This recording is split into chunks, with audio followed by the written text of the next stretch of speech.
titanium.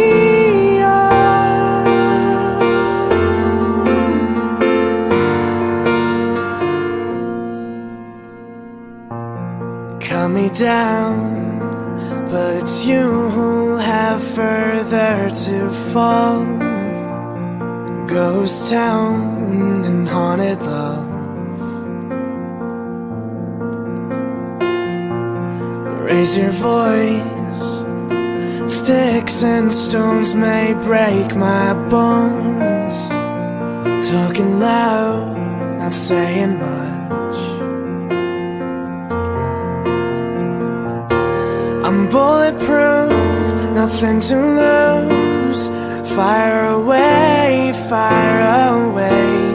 Ricochet, you take your aim.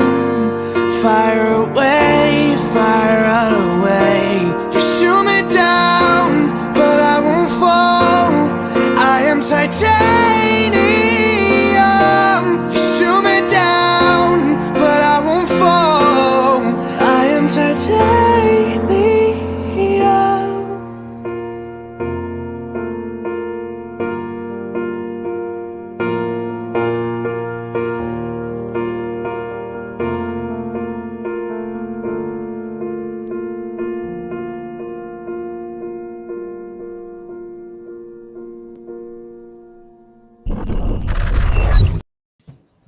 Yeah, fellas, I forgot to hit the bloody start go live again, didn't I?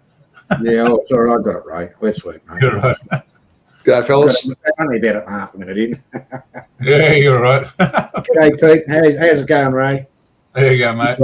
Good, mate. There you What's the weather like up in Queensland there, Ray? Oh, it's not too bad. It's it's about 31, but we got a nice cool breeze. It's not too bad. It's not muggy at the moment. We got a bloody later on the week it's going to get hot again, but summer's gone now, so it's going to start getting cool sooner or later. Not too bad. Yeah. What do you reckon Darwin will be like in about 2 or 3 weeks? I'm going up there for a while. Well, it's hot it's hot all the time up there. Hot, isn't it? I think it stays 33 all year round. It's just the bloody it just stays bloody what do you call it? Bloody the humidity level goes up and down. Yeah. There you go, Shane. There you go, Joe. G'day, Joe. How are you? G'day, Joe. G'day, Shano. Big W. Joe, I've been meaning to give you a message.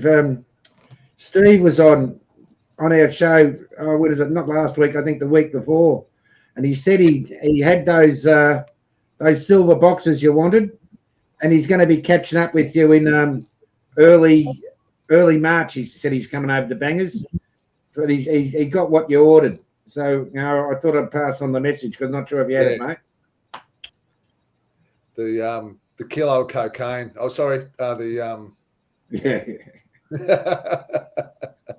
But I think you know what we're talking about because he actually asked me as well to tell you. But I think you would have got the heads up by now, my two boat.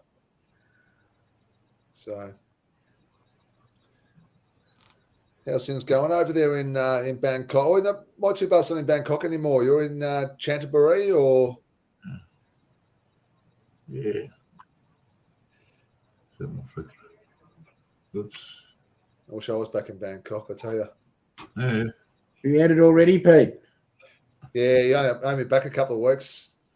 All it takes, really. It's always the same. I enjoy coming. I look forward to coming home, and then after a couple of weeks, you just like you get back into the routine here, and you just want to go. I just want to go back, really. Where's Steve now? There's Steve. Yeah.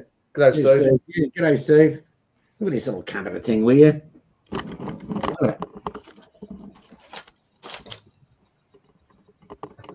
Yeah, she's a ripper, that cat, mate. She loves it. Yeah, she's coming down now. Get out of it. Tearing the place up, is she? Oh no, she sits on top of the computer here. Yeah, she's up. Oh, not on the computer, on top of the monitor.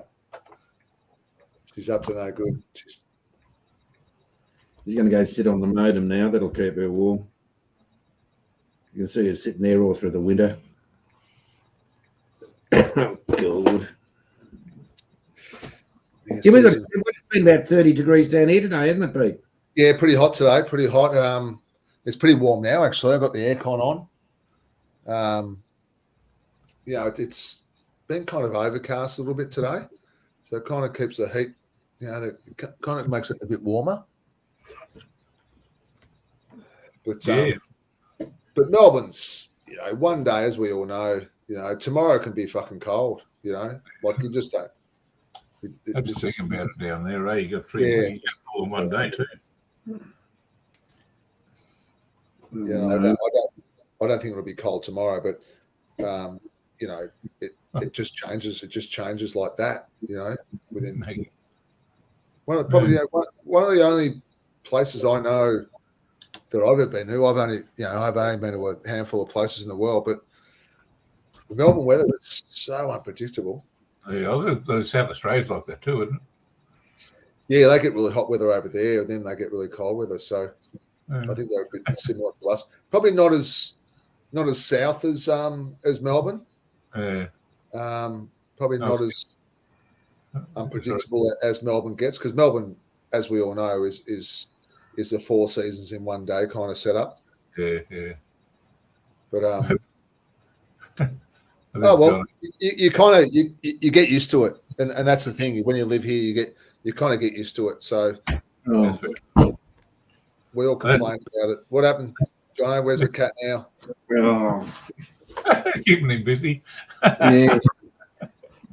I've got the little laptop here, and she walks across the top of the laptop, and she just happens to press her foot on the on-off button all the time. G'day, mate. How you going, mate? You'll have to lock her out, mate. You'll have to lock her out again. Yeah, she's going close. She's getting around like a fart in a pickle bottle.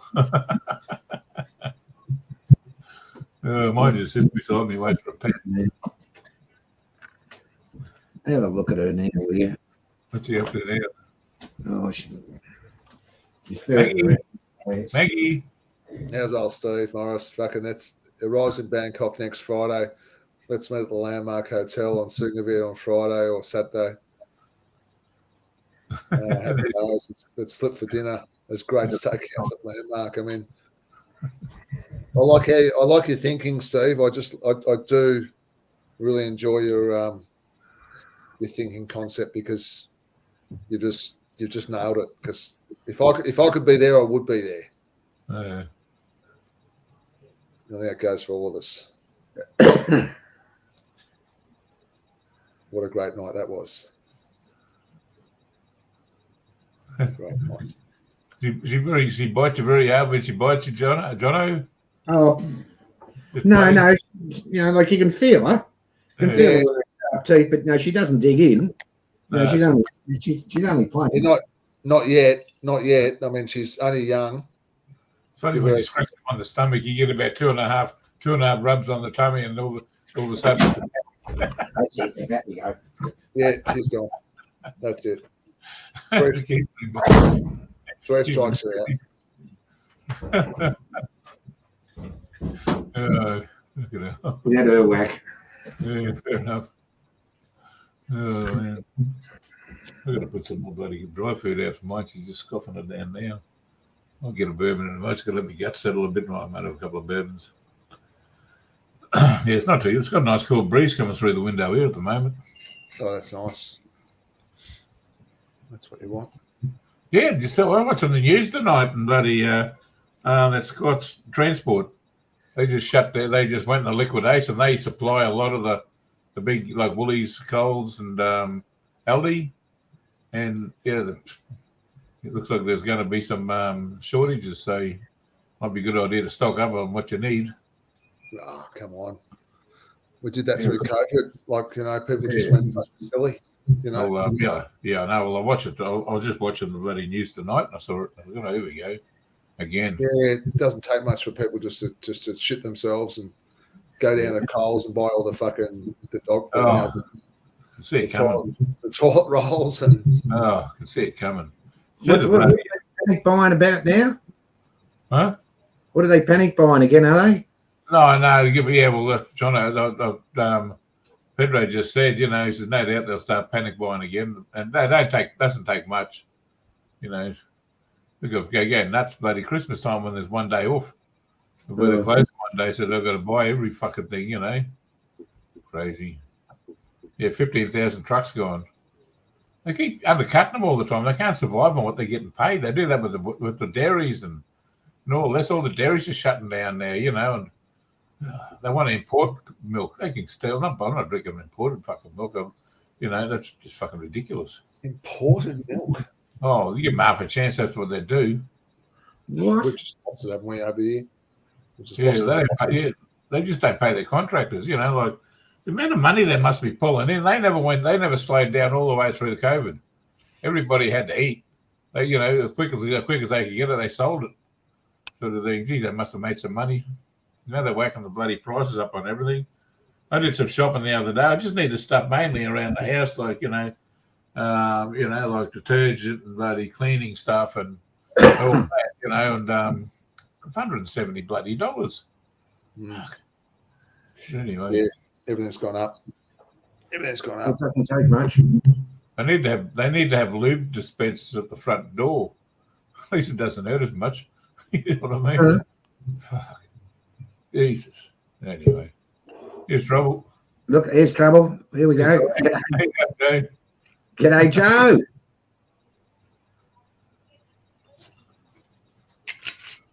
I'm on the mobile. There he is. Oh, mate.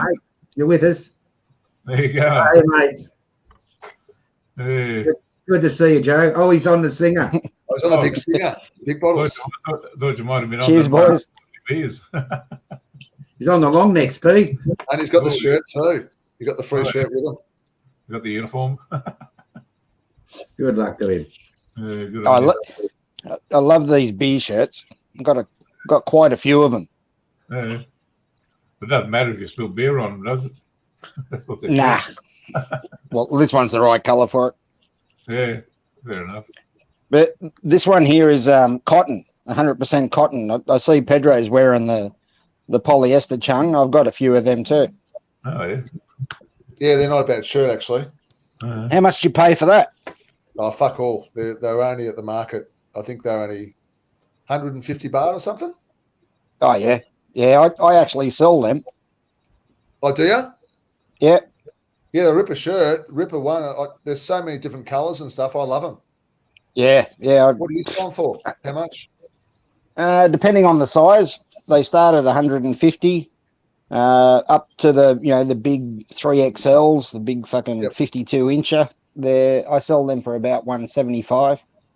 Yeah, right. They're a Ripper shirt, and I love them. I bought 3 or 4 of them. I'll grab one myself, actually. Yeah, there's a couple of orders. Shady wants one too. I might do a live stream in the next few weeks and actually flog them off. Yeah, just sell them on. Sell them online. How's things? Yeah, good here. Yeah, not too bad. Been back a couple of weeks now. Like I said to the boys just before, I've been talking to the missus about going back. Really, I think at the end of the day, I think we're just going to spend more time over there as time goes on. It's just too expensive here in Melbourne, and I just think Thailand's it's just a better place. It's just laid back, and it's got the culture. It's exactly. It hasn't got the bullshit like it has here. You bet you notice the cost of living here compared to there. Yeah, For sure. I just think it's just a matter of time. I think until I do what you've done, Joe. Really, it's just got mum and dad here and stuff like that, and just things like that. Just to kind of really keeps me here. But I don't think I'll be too far away. We could always do. Even if you start off by coming over for a couple of months at a time, or 3-4 months at a time, or something, and pick your seasons. Do 3 months at a time, here and there, whatever, Yeah, definitely. That's what I've been doing for a long time. I did it this time. I was there for 3.5 months. It was probably one of the best trips I've ever done. in Thailand, like all up.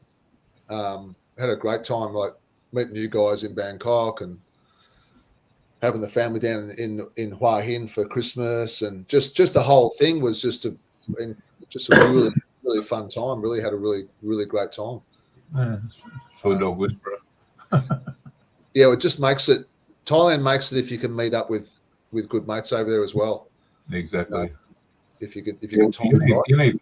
You need that. You need to have people that you go and catch up with, sort of thing, and have a laugh, sort of thing, and all that sort of shit. You need that sort of thing because you grow up around bloody Westerners, sort of thing. You can't. It's not Westerners. You go and see and have a yap and have a couple of beers, or spend a fucking few days around. You're around the Thais a long time, and you kind of pick the language up in that. I mean, Jono speaks pretty fluent Thai. I'm not too bad. I think Joe's okay, but my Thai sucks, absolutely sucks. But whenever I've needed to communicate, or I've been stuck where my translator's not with me, I get by. And most Thais, they understand English. They might be shy, and they might not want to, speak it, but I've never had an issue with them. Fucking sign language, mate. It's fucking universal language. Worst comes to worst, you pull out the phone, don't you? Translate on the phone. Yeah. But I've never had to go that far. It's yeah. You could alwaalways bring your missus and just get her on speaker. Yeah. Well, we've actually pre-planned and pre-organised that because I do a fair bit of driving around Bangkok. I love my driving. If ever I got caught in a situation where I had an accident or something like that, and she wasn't with me, I just fucking give her a bell, and she'd take care of it over the phone. Yeah, that's easy. Exactly. But otherwise, no, I'm quite fine going to fucking, petrol station and filling up, or going to fucking, to the shops and getting shit for myself, or, macro and buying me beer and stuff like that. That's not a drama. It's actually good to get out by yourself a little bit, because when the missus is around, it's just so too comfortable when the wife's around, Oh, when she's around, she does it all. I fucking I'm just the chauffeur. Well, I went down in Tottenham, I think. I'm not sure what you were with us that day, Pete. And I went down in changing money or something. I said to the missus, go and grab a taxi, will you? If I get a taxi, we'll go now. And she's looked at me and said, why can't you get one? I said, well, fucking, why can't you? Like it's easier for you, isn't it, to get a taxi, And they'll see me and they'll try and charge. Oh, no, you go get it. And I sort of almost had a blue with her. I said, no. I said, you're tired. You go get the fucking taxi, Oh, she gave me a filthy look, Anyway, guess who had to get the taxi, though? In the end, she stood there, no idea. In the middle of Tottenham, no idea. All right, I had to get the taxi, G'day, Frosty. G'day, Frosty. Where is the chat? I'm not watching the chat. But you're right. Like with it, I mean, Jono always makes the comment. Always sums it up where his missus can get fucking lost in fucking Woolies. Yeah, mine is fucking Woolies. He gets lost in Woolies. My missus is a bit the same. Take her out of the take him off the farm. Because my missus like. There's no way in Bangkok she would call down a taxi, and and I'd have to do all that. She even though she's Thai, she's not that confident in Bangkok. I'd have to call a taxi down, and then I'll get a taxi driver. If you want to call a taxi in Thailand, you got to do that thing, don't you? You got to do the hand down. It's not like this. The Aussies are like this, or a finger out or something, but the Thais are like this. That's rude. That's rude in Thailand, isn't it? That constitutes rudeness. It's always. It would have been real cool. You just sort of raise the hand. Like your hands by the side. You sort of raise your hand a little bit. You don't even have to wave. Yeah. Looks a bit effeminate, doesn't it, really. It's like when you're in a restaurant, you know, and you want to get the check bin, you know, you want to get the bill. I always do that one, you know, with the pen, you know, on the paper. That's all you do, don't you? Yeah, Wave do the- that. just wave the finger. No, they're okay with that. That's okay. Yeah. Yeah, my When missus always tell me about it, but when I need smokes and the missus isn't around, well, I've always got an empty packet on me, haven't I? So I walk in and just, that's it. That shit. Yeah, thank you. Yeah. Don't need to fucking talk to them. Yeah, there's definitely a ways around it. I kept on forgetting I was bringing the cigarettes I was smoking in Thailand, you know, and I was going into 7-Eleven and saying to them, "Al Bully Deng, have some red cigarettes," you know, and they'd say, you know, which one, you know, and I'd go, "Oh, Meglu," and they'd bring out 4 or 5 packets, 4 or 5 packets. Which one do you want? Oh, this one. Yeah, thank you. No worries. 89 baht. Away we go. Do they make the big and the small, or you know the king size and the slims? Yeah. Yeah. You bring about 5 different red ones out for you. Mm. Yeah. That was all right. I kept on forgetting the name of the brand I was smoking. I still forget. It's funny. Mine's easy. Mine's Marlboro Gold. That's it. Yeah, I was smoking Marlboro Gold. They're not a bad smoke. Yeah, they're all right. They're actually expensive. They're actually expensive in comparison to most of the Thai cigarettes. How much are they? Fucking $6. That'd be around $5-6. $150. Yeah, 150 baht, 150 baht a pack. What are they in Melbourne? About 50 bucks are they here in Melbourne? Yeah, $50. Fuck me. Fuck. It's like you just fucking. I mean, that's the thing. Like in Thailand, when you go to Thailand, everyone smokes. Like, it's as you know, we all know that, don't we? Like even up at the farm or at the bar or around the family or whatever, everyone's smoking. Well, with the Marlboro Golds, I find that if I'm in a like a tourist area, quite often they're out of stock. But here, in our little village, I'm the only cunt that fucking buys them. when I walk, I walk in, they know exactly what I want. Yeah, she's cool. Oh, it's grouse, isn't it? Hey? Because they're expensive, so the locals don't buy them. Yeah, I know. It's funny, isn't it? Like how we go over to Thailand and we went to the market down in Hua Hin with my wife's family, and we were going through the market, and they couldn't believe how expensive the market was, and it was full of fucking, Falang Westerners, and we all thought it was cheap, Yeah. The family down from up country, and they couldn't believe how expensive the market was. Yeah, we get the same here when the family comes in, to visit in Bangkok. Yeah, we'll go out somewhere and they're forever commenting on no, don't pay that. That's too much. Yeah. Well, that's the fucking going rate. They're fucking. It's cheaper in Canterbury. It's funny, isn't it? Like it makes you think a little bit sometimes. You kind of get carried away, like just they just like it's so much cheaper up where they live. It's kind of nearly a third or half the price. Ah, fuck it. These fucking bottles with corks in them. Just breaking up. Thank the Portuguese for that. What are you drinking now, Ray? What have you pulled out of the cupboard, Ray? What do you got there, mate? 1792 at the moment, but if I get the fucking cork out, it's the second time. I've already put it in another bottle because the cork broke in the original bottle, and I had another Red Bee one, Buffalo Trace one, so I stuck it into that. I got it out now, break the cork in that bastard. That's all right, I got it now. She's right, got it open. These are the shits. G'day, Frosty. Yeah, you're right. Hard box, soft box, 7.1s. Yeah. I better drink that bottle in.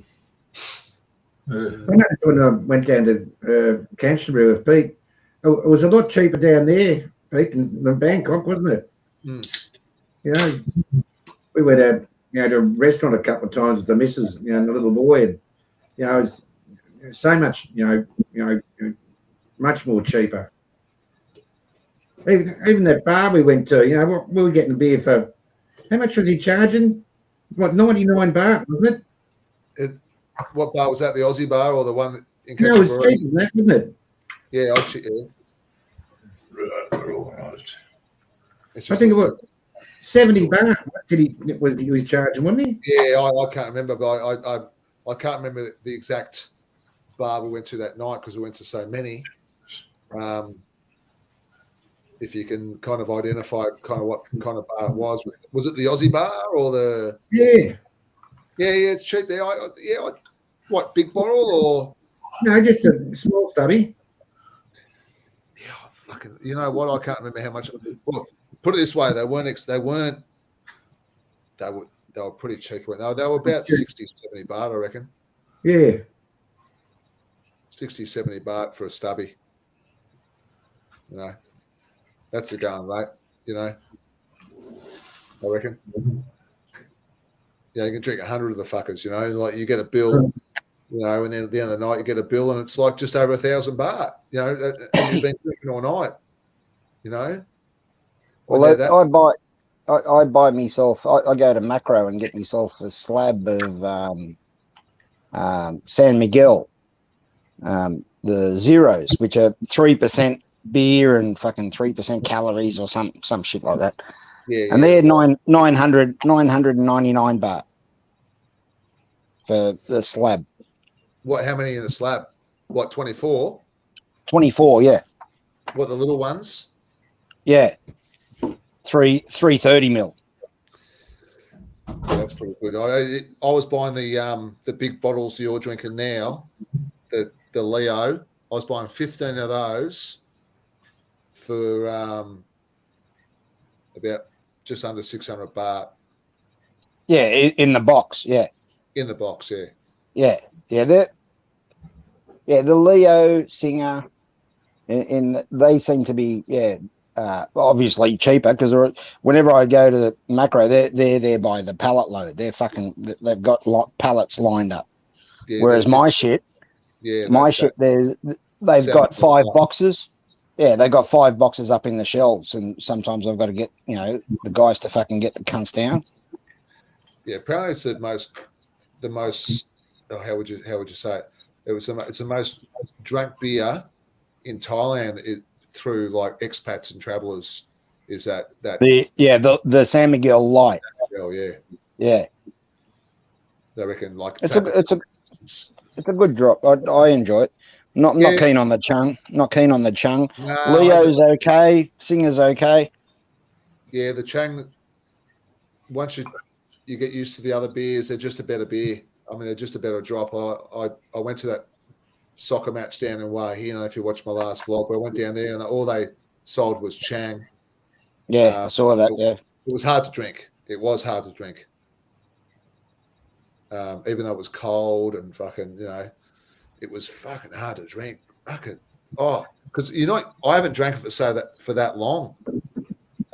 Give me Leo or San Miguel any day.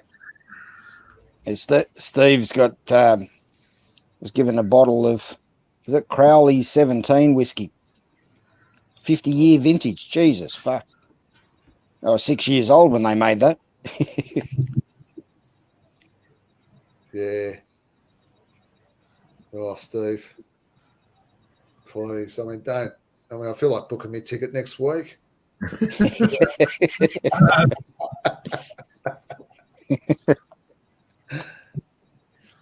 But then anything can happen really this year. I could quite easily be over there, I reckon.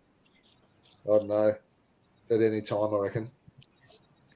I said to the missus, we'll probably go back at the end of the year, but I think you're safe this year, but next year, I don't know. I think we're going to be just about ready for another lockdown. Oh, really? Oh yeah. Talk on the international web. Yeah, what's the go? to go. We're out of Luke down here in Melbourne. What's the go, Yeah, Joe? they're planning. They're planning. What about the elections, Joe? You've got elections on what, on 17th of May, is that right? Yeah, I think it's May. They're starting to put, fucking posters up everywhere, and they've got no idea here. They put up a 6 foot by 2 foot fucking, what are they called? Corflu, I think they call it. The plastic corrugated cardboard. Yeah. They'll put them up on the fucking corner, Never mind that it's blocking vision for people coming out of that soy or people turning right. They can't fucking see the traffic. Nah, they just fucking plastered it here and there. And then, of course, when the opposition noticed that, well, they got to come with bigger fucking signs, and they're plastering their fucking signs all over the place. I'm sure it's going to get worse as we get closer to May and the election date. They'll then start, driving around all the soys in the back of utes and trucks and fucking with big loudspeakers and shit. Is Prayhook going to get back in again, or? There's talk that the majority of people are saying no, but he's wheeling and dealing behind the scenes. So even if he does, it'll just be like a puppet, really. That's Well, the way they've set up the Constitution, because they've rewritten the Constitution after the coup, the last coup, and the way they've written up the Constitution and the Senate and the House of Representatives or whatever they call it, the military pretty much have, full fucking power in there. So they, regardless of who gets the popular vote, it's got to run through the Senate. Mm-hmm. So you could still end up with, someone like Prayhook. Now, I think technically he's not allowed to run again because of his term, and there's term limits. But he's sidestepping that by changing parties. Yeah. Right. They're good. So, Johnny, can you just answer? Yes, g'day, Will. How are you? Thanks for joining us, mate. Yeah, I spoke to the dead friend a couple of weeks ago. In fact, Pete asked me yesterday. I spoke to him. I was going to contact him today, but I'll do it next couple of days. Yeah, he's going all right. He's last I heard, he's still in downtown Thailand.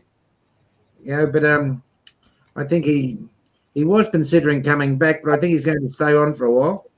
He's going to stay on for a while, but he might have to zoom away and renew some visa, circumstances. I think he said he had to renew his visa. I think he spent his time. But he sent me he's always sending me a joke or two or a clip here and there. He does that a couple of times a week. But I haven't spoken to him for a fortnight or so. But I'll get on to him and I'll report next time to you, Will. But yeah, thanks for asking. I'm sure he'd appreciate that. I've just turned the fan on. Is it interfering with the audio? No, it's okay. Cool. G'day, Saul. Yeah. There you go. Thanks for joining us, Saul. I had to turn the fan on. G'day, Saul. Yeah, turn the fucking fan on. I've got the aircon on here, mate, in Melbourne. That's fucking hot. I've got a big fucking a big unit sitting there, and that's pretty much always on. But that's for the downstairs, and I'm upstairs in my smoking room, which is I've got the fucking screen doors to keep the fucking yungs out, the mosquitoes. And up here it's probably 36, 37 at the moment, I think. Oh, yeah. Well, it's only going to get fucking hotter in Bangkok, isn't it? I mean, it's coming. It's coming. It's coming. It's coming. Yeah, that's a good point. Stay up 3 months around the mountain, mate. You won't get me there in fucking April, mate. Yeah. What was that, right? 3 months over there, 3 months here. Looks attractive to me, at least. Anyway, at least you can be out of there, with the stifling heat. Well, I don't. I miss many things from Australia, but I don't miss the fucking cold weather, to be honest. Yeah, fair Oh, enough. go on. It's all right. I mean, we don't get bugger all cold weather here, but you know. Yeah. Well, Queensland, North Queensland, what you're Yeah. lucky to get below fucking 10 in winter. Oh yeah, you know, look, we might get a few cold days. That's about it, you know. Well, in Port Stephens, we'd get down to sort of 8 on average through winter, like during the night. During the day, on average, it was around the 12, 13. In the middle of the day. Yeah. But I don't miss that. I mean, when I'm sweating like a pig here, I'm looking for fucking 22 degrees. So I'm happy with that. If I can get it down to 22 degrees, I'm a happy chappy. No need to go down to fucking 10 or 8. Actually, 22 is pretty good there, isn't it? Well, I've actually got the main living area set at 26 in the air conditioning. And for sleeping, I think I've got that set at 27. So, I'm sort of adjusting to the heat.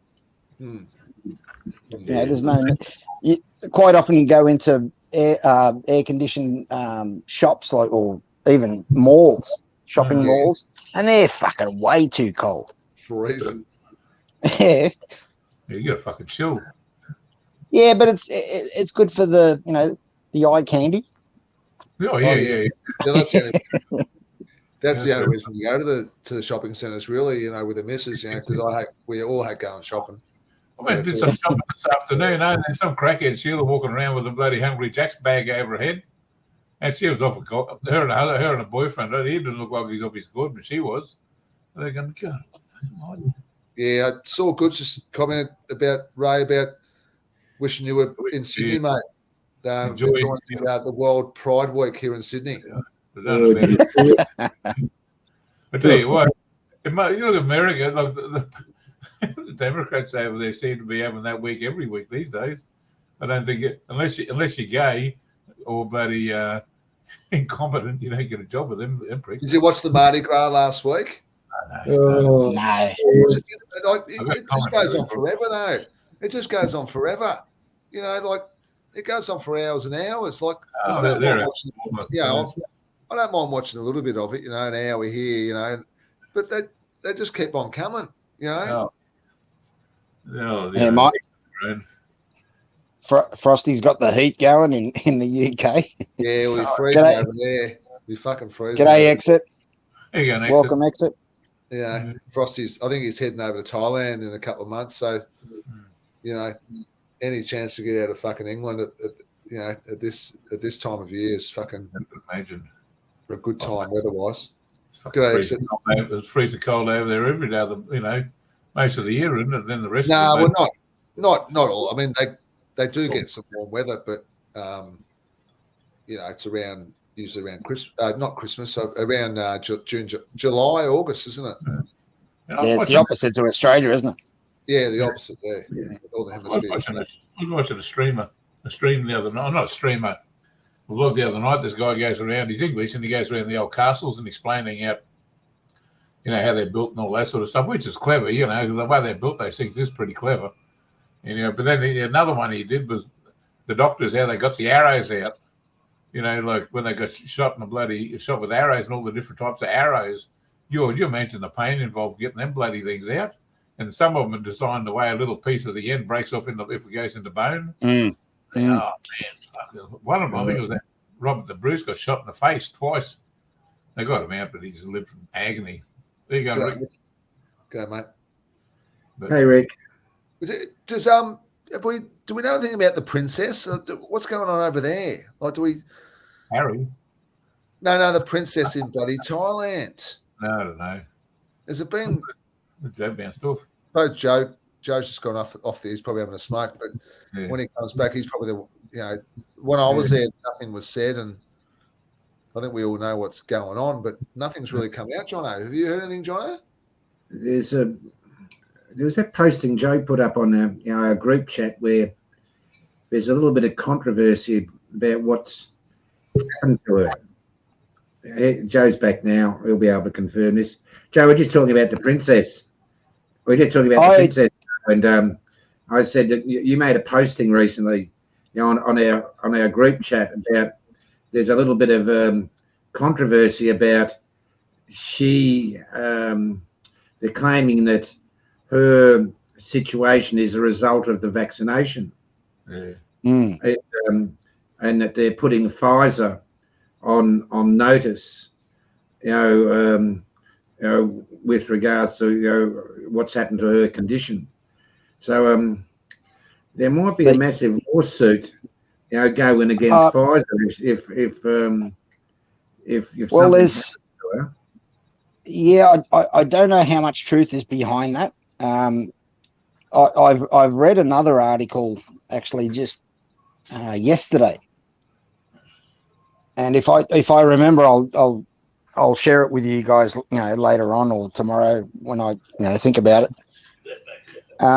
There's word, of course, not publicly available information, but there's word that she suffered an aneurysm,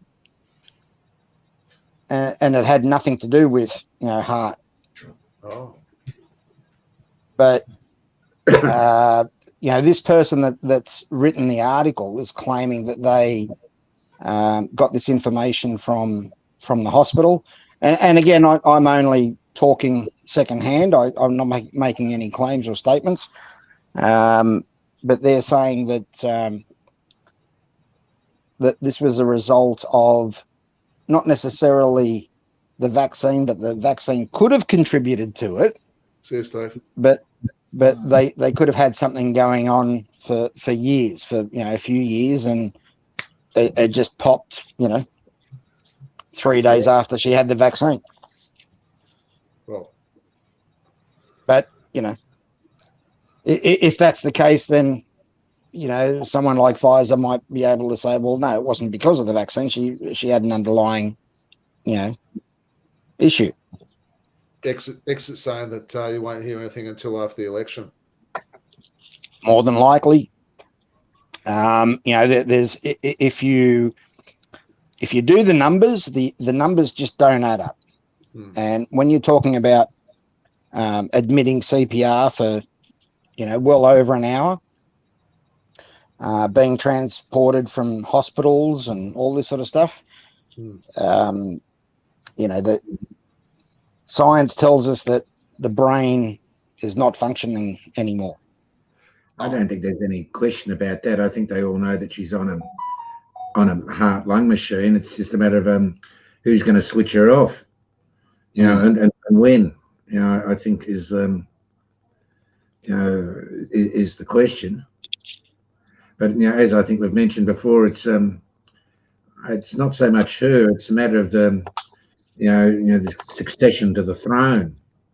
Well, the title of the article that I read was actually the death of a dynasty. Yeah, right. So, don't know. Does it mean the end of the Shakri dynasty? Don't know. Well, that's what. There's always been a long-standing rumor. Oh, well, not. It's not a rumor. They used to say it was a curse that in Rama the Fifth's time, as all the the monarchs they've got a soothsayer, and and they predict the future. And it was said that the Shakri dynasty will only last for 9 kings. For 9 monarchs, and at the end of those 9 monarchs, things will change. Well, we've got Rama the 10 at the moment, so we'll see what happens. But wasn't there, and I don't know the exact details, but wasn't there a very short-lived king in amongst that really didn't last very long at all? I don't remember which one now. Rama the 8th. the Rama the 9th's previous brother. What happened to him? Oh, let's bang, not bang. Let's not go. A banana king. The banana king. Yeah, the banana king happened to him. Yeah. Banana king exercise. You know, Yeah. like Whoops! it's something Didn't know it was loaded. it's not talked about in my society. Yeah. Okay. Yeah, I we get don't. it. Yeah, I get it now.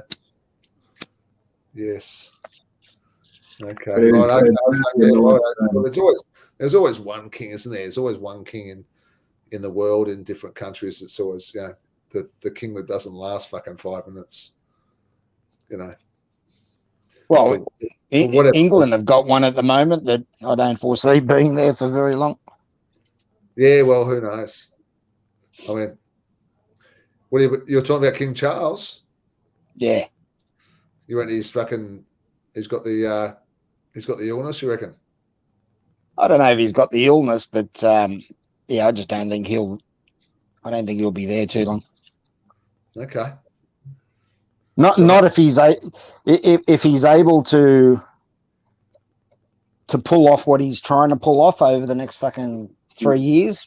I doubt very much he's going to have too many friends in high places, but we'll see what happens. Yeah, well, you probably know, obviously, more than me, or I know Jono's a bit of a traditionalist, but I'm out of the loop a little bit with what's going on over there. I don't know whether Frosty can give us a bit of insight, but let's just say he's a globalist. He is a diehard globalist, and he's turned into one in the last 10 years. Yeah, he was. So he's very much behind this centralized power system that they want to implement. And of course, you know, he wants to be at the pointy end of it too. So, you know, there are many leaders around the world that would, you know, not take too likely to that situation. He's always advocated that he wants to make the monarchy, you know, more in touch, you know, with the people, and you know, he wants to possibly. Well, I think we'll notice at his coronation, I think he wants to sort of water it down, you know, a lot. You know, compared to, you know, what his mother had, you know, back in the 50s.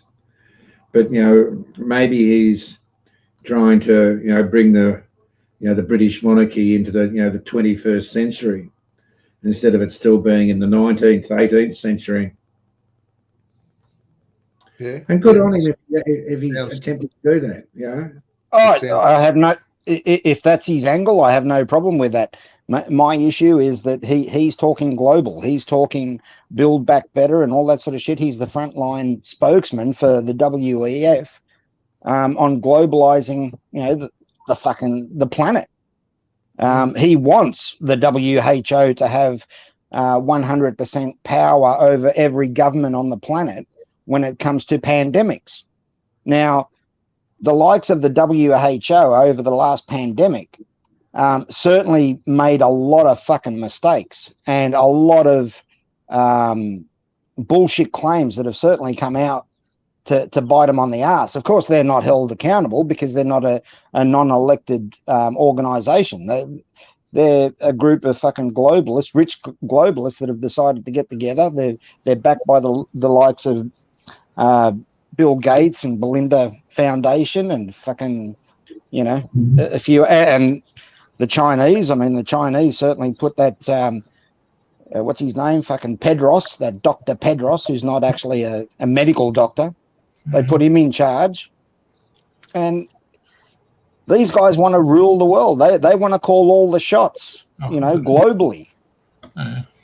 So they want to say, it's time to lock down. They want to say, you know, they want to take the power away from the individual governments. They want everybody to have an international vaccine passport. So you can't, you know, leave your area if you're not registered on this international fucking database. Mm-hmm. I don't think we'll get that far. I think we that's the least of our worries. I think that's the least of our worries in this world. I think we're all, you know, too too keen to fucking blow the fucking smithereens out of each other that Absolutely. global passports and ID cards and all this shit kind of stuff. I think it just is really not going to affect us too much at all when it comes to the big global picture with countries just want to fucking obliterate fucking other countries off the face of the earth. That's about all world domination. Is that right? Am I right there, or do we just want to? You've got situations where now you've got the BRICS nations forming, and the BRICS nations are Brazil, Russia, India, China, South Africa, and now Saudi Arabia and Iran are also looking at joining. Yeah, what about Thailand? What are they doing? They've got all the fucking Yanks over there at the moment. All the Marines are over there eating fucking som tum. How are they? How are they going with the Russians? Apparently all the Russians. Phuket apparently is called Little Russia now. Yeah, Is that right?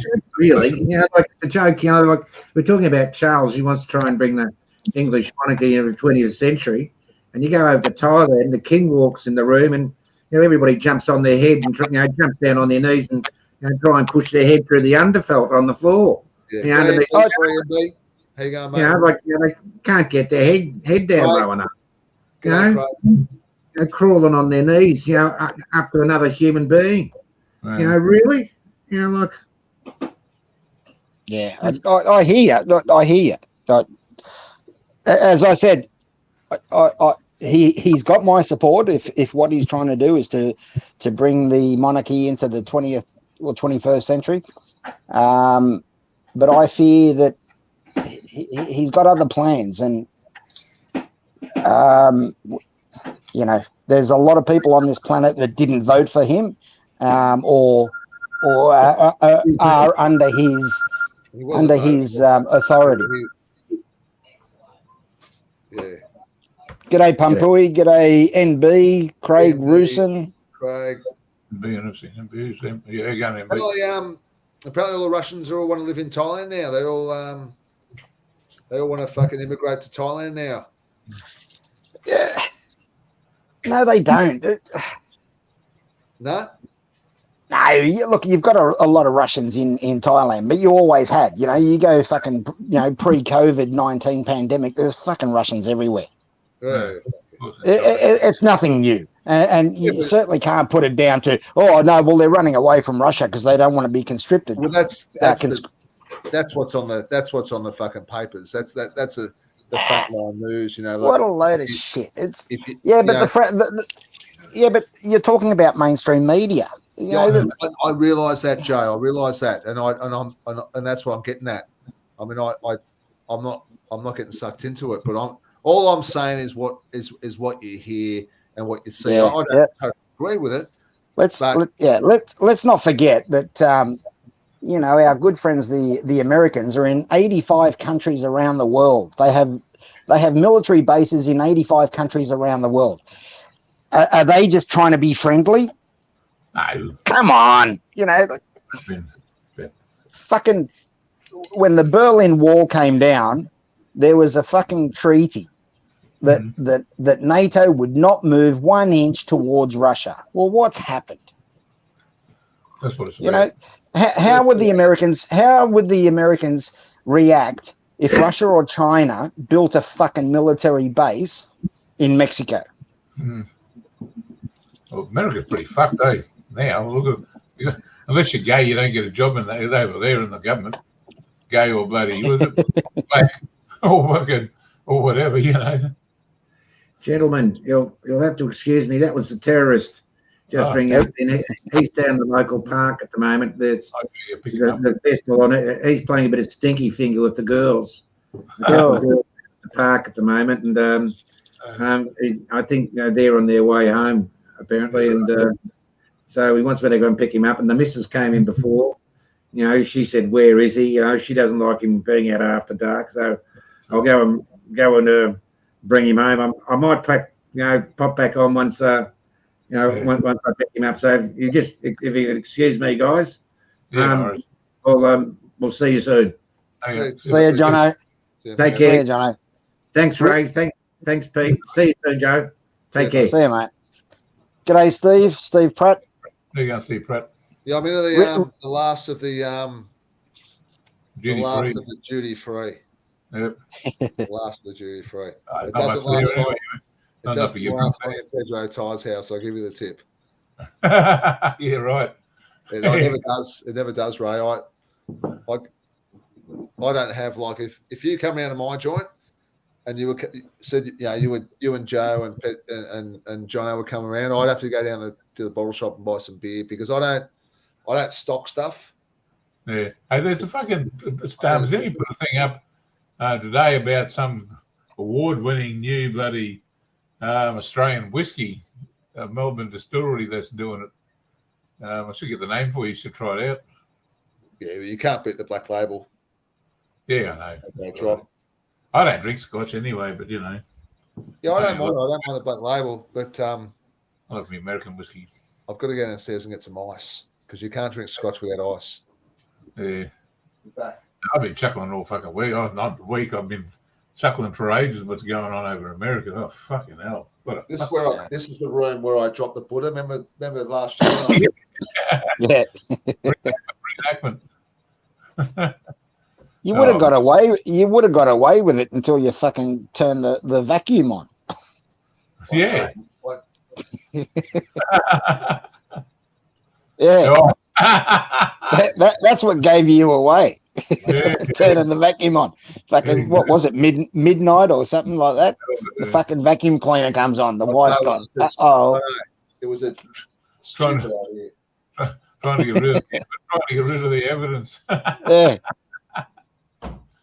Oh man, I've been watching that bloody. That's horrible. That bloody train derailment over there. I've been watching that. Yeah. Of course, it's Trump's fault. Yeah, but that's fucking sick. You know, they've had 2 years to change the rules, change the laws. You can't blame anybody but fucking selves, you know. But anyway. Well, the Biden administration's getting a lot of blowback or pushback because you know on President's Day he's over in Ukraine, giving them another fucking $500 million or something. Exactly. Well, I think it's $100 billion or whatever, 140 or so. I don't know what it is. So you lose count. And Trump is at the scene buying everyone fucking Big Macs. Big Macs, and we took truckloads of water there. Mm. So that rattled them something terrible. Yeah. A pothole Pete got there the next day. But anyway, fucking he's a useless cunt anyway. But anyway, whatever. Not much we can do about it. But anyway, as things down a bit less stress. I bet you're missing that traffic in Bangkok. No, well, yeah, well, I'm still in Bangkok. But yeah, I do have plans of moving soon to Canterbury, I think, and setting up there and just taking life a little bit easier. Yeah, might as well. I don't mind the traffic, but you know, when you're doing it every day, and it's just you left there because you want to fucking retire, you know. Left here, you know. But anyway, you got to have something to do, I suppose. Otherwise, you get fucking nuts. What are you going to do? Well, they sit around and do nothing, you know. You got to do something. Yeah, you got to do something. Fucking, I've got arthritis in my thumb now. Of all fucking things, I've got arthritis in my thumb. My right thumb too. It's giving me fucking. I tell you what, look. People say they've got arthritis. I've got pity for them because the amount of pain I'm getting from that bastard is really giving me the shits. Can't say I don't think I've got arthritis anywhere. So yeah, touch wood. This is like it's the 1 year anniversary day from when Shane Warne died. Yeah, right. Yeah, I saw that. In Koh Samui. Yeah, Jesus, time flies. What's that? What is that? Tree. Oh, it's a fucking. That's a Thai chopping board, mate. That's a Thai chopping board. Yeah. I retired this one. Of course, the family wasn't too happy that I retired. Fuck that. I'm fucking turfing it. They wouldn't let me throw it out, so it's here, but it's not being used. Yeah, I guess I went and bought them a new one and said, "Here, start using the new one." They said, "What's wrong with the old one?" I said, "It's fucking cracked. Yeah, It's not fucking." Can you imagine how much meat's in that, how much shit's in that fucking in the fucking timber now over all the chop? Exactly. Fucking, the crabs and the because they put the crabs on there and smash the crabs together, or break them apart. They Get love it. through. They love a good chopping board, don't they? Yeah, unless they fucking, unless you boil the shit out of it every now and again. Bread and butter, mate. Pretty lethal. So So I was working tonight. the mate went over to if you look at my last vlog on my YouTube channel, I went to this party at this Aussie bar in Hua Hin, and then Sheila was making the som tum, and he fucking got into that. He was only there for he's only been there 24 hours, and it's I love Thai food, Yeah. but I don't eat som tum. I never eat it. It's just too fucking hot. Just doesn't go down well for me. And my mate, who's really not really adventurous in any Thai food, he just goes, the gang kyowan or the pad Thai, and he was into the fucking som tum. He was sick for 3 days after that. Yeah. I don't understand the hot dish, regardless of what it is. I just don't get it, and I've said it to my Thai family many a time. Like, it all tastes the fucking same. It doesn't matter if it's fucking prawn or chicken or pork or fucking beef. It tastes like chili. It's all fucking. Oh, it's fucking hot. Yeah, spice the shit out of it. Yeah. I was sweating now. It's wiping that.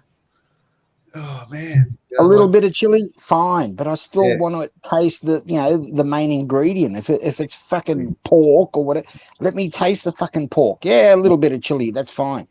But when you fucking one dish, you put fucking 10 chilies in the cunt. Like, why? Well, that's where it originates from, hasn't it? Like the som tum traditionally, derives from fucking, like in up at Laos, up in Laos, where it's just the hot food came from, Isan, like that. No, you're wrong. You go back fucking five. Yeah, you're wrong. Go back over 500 years ago. The Portuguese landed. Go back 20 years. No, go back 500 years, and the Portuguese landed in fucking Southeast Asia, right? And what they obviously they walked away with a lot of fucking gems and shit, gold and whatever. And in return, they gave the Thais chilies.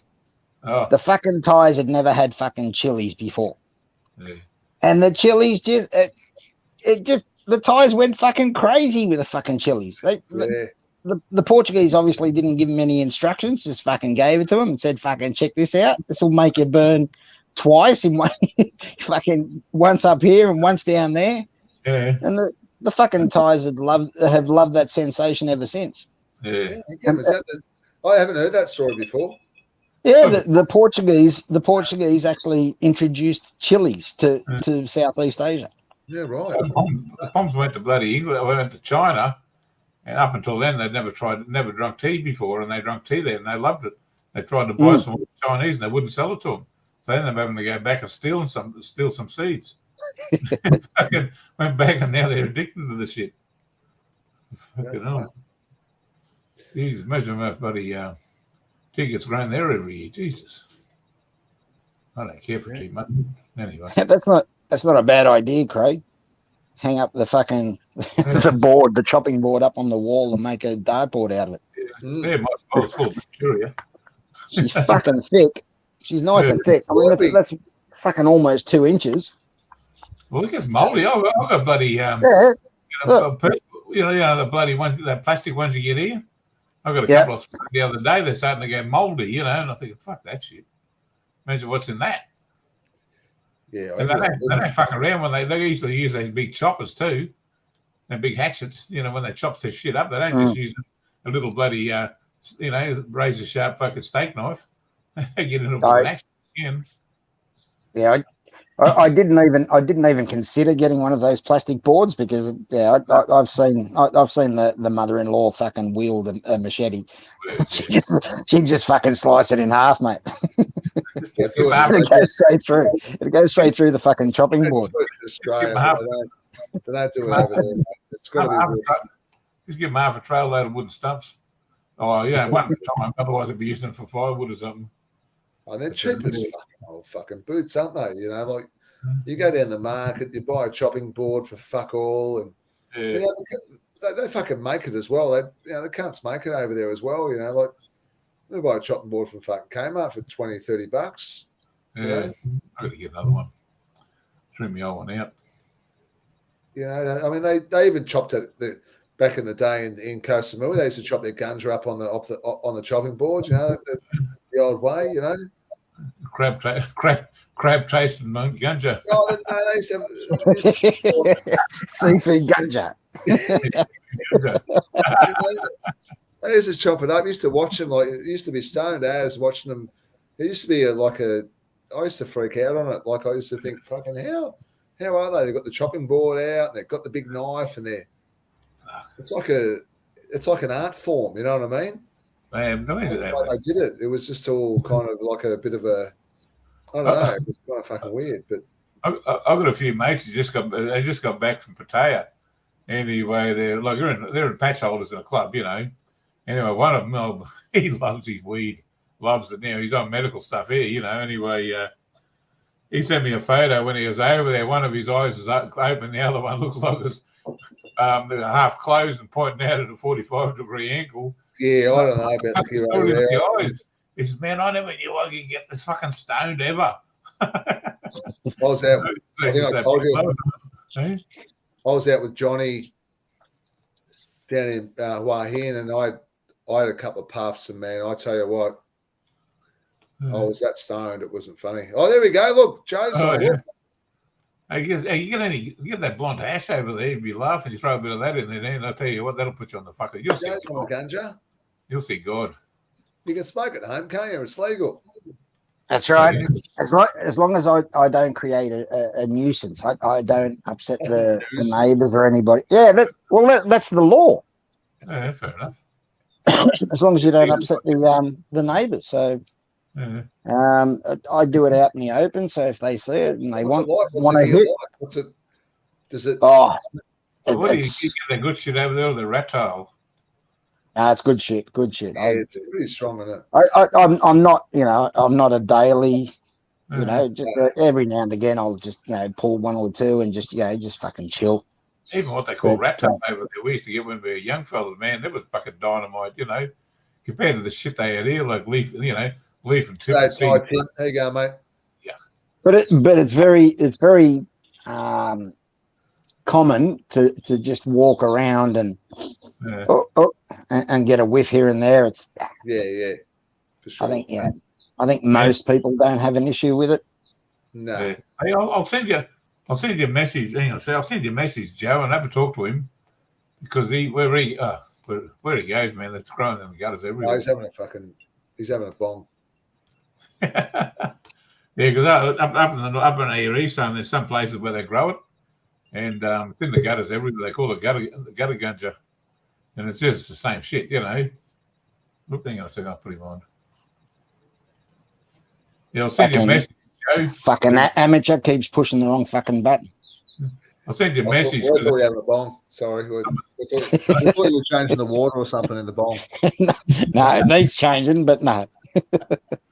Yeah, Joe, we got a mutual acquaintance that gets up in Eastside, and where he goes to, he goes ganja farms up there. Anyway, Oh yeah. Says they got this shit they call gutter ganja. He says it's just, they're just growing out of the gutters everywhere up there, in the gullies. And he says he just goes up there and just get fucking, up his head up and brings it home with him. Why not? I'll send you. Yeah, different world over there now when it comes to ganja, isn't it? Like, fucking everyone. G'day, Ty Tim. Everyone's Man, all you want a bit of blunt hash. But they smoke it in the bars and that, like the the young blokes come down, the English and the Aussies, and all the young blokes, and they're fucking wrapping up a joint in the bar, you know, and they're pulling one back. Well, remember the night we went into Nana? Yep. Fuck it. You didn't have to buy the shit. Just breathe. Just breathe. You were going to get high. There was, if you remember, Joe, there was like designated areas. Remember, there was like smoking, ganja smoking areas. Yep. And there was non-ganja smoking areas. They had like signs up. You can smoke ganja here, but you can't smoke it over here. Well, like I said, you didn't have to smoke it. Just fucking sit 5 meters away, and you were going to get high. I didn't think it mattered whether you smoked in you could smoke it anywhere, really. You know, if it was outside the bar. There's not many bars you can smoke inside anymore, is there? Like cigarette wise, there still is. Yeah. You've still got the bars where you can smoke inside cigarettes. Old school kind of thing. Yeah. Do you get that message, Joe? Probably, but I'm on my phone. I don't want to fucking press any buttons. Tell him I was telling you about the gutter ganja. He'll know exactly what you're talking about. He's cool. Yeah. Oh, man. I wish my lungs weren't fucked. I'd be over there fucking with you, getting into it. So have you got the ganja shop just down the road, have you, Joe? Or Nah, you just fucking order it, mate. Oh, like a pizza? Yeah, fucking grab delivery, mate. Fuck it. Silly me. I mean, fuck me. I mean, in Australia, it used to be a Middle Eastern young bloke fucking pull up in a Hyundai XL or something. But here it's on motorbike, mate. They fucking they split lanes and they're on a mission. They're here within fucking 5 minutes. Is that a dollar dope deal? Dial a dealer. Dollar dealer. Doll dope. Doll some dope, yeah. On Marketplace on Facebook, fucking hundreds of ads. It's just so good over there. You imagine, 2 years ago, man, they would have put you up against a brick wall and fucking shot you. Oh, 100%. You know, they used to put you through the ringer, like, they put you up against the wall and say, well, pay me fucking 20,000 baht, otherwise you fucking get locked up for 10 years. And yeah, that's right. That's right. Kind of stuff. But now, it's just all changed. Yeah. I did read a headline because I know that the government were debating new legislation or something, and I didn't read it. I just saw a headline somewhere last week where they run into some issues with the with legalizing it, completely. So I should go back and try and find that article and find out what's happening. Yeah, well, what's the latest on that? I think it'd be pretty hard to get busted now. The fucking horse is bolted. It's like fucking close the gates. Too late. Yeah, 100%. What are you going to do? You're going to go around and fucking take everyone's fucking ganja and say, "Oh no, it's illegal again." I used to like having a smoke after the night was out. Like you went out, drinking all night. You go back to your room or back to your bungalow, and you have a smoke, and then you just fall asleep. Yeah, just chill. I used to like it that way. I never used to like it the other way. Like you used to smoke and then go out. Like I just that things always went fucking tits up when I did that. Man, you go out, get on the Bundy rum. I used to drink Bundy rum. I've had a reefer on the Bundy rum, man. I used to get the fucking dry horrors. I'd have to sit out in the middle of the paddock with a blanket over me. I couldn't stand looking at any lights anywhere. Just my head starts spinning. I thought, what the fuck?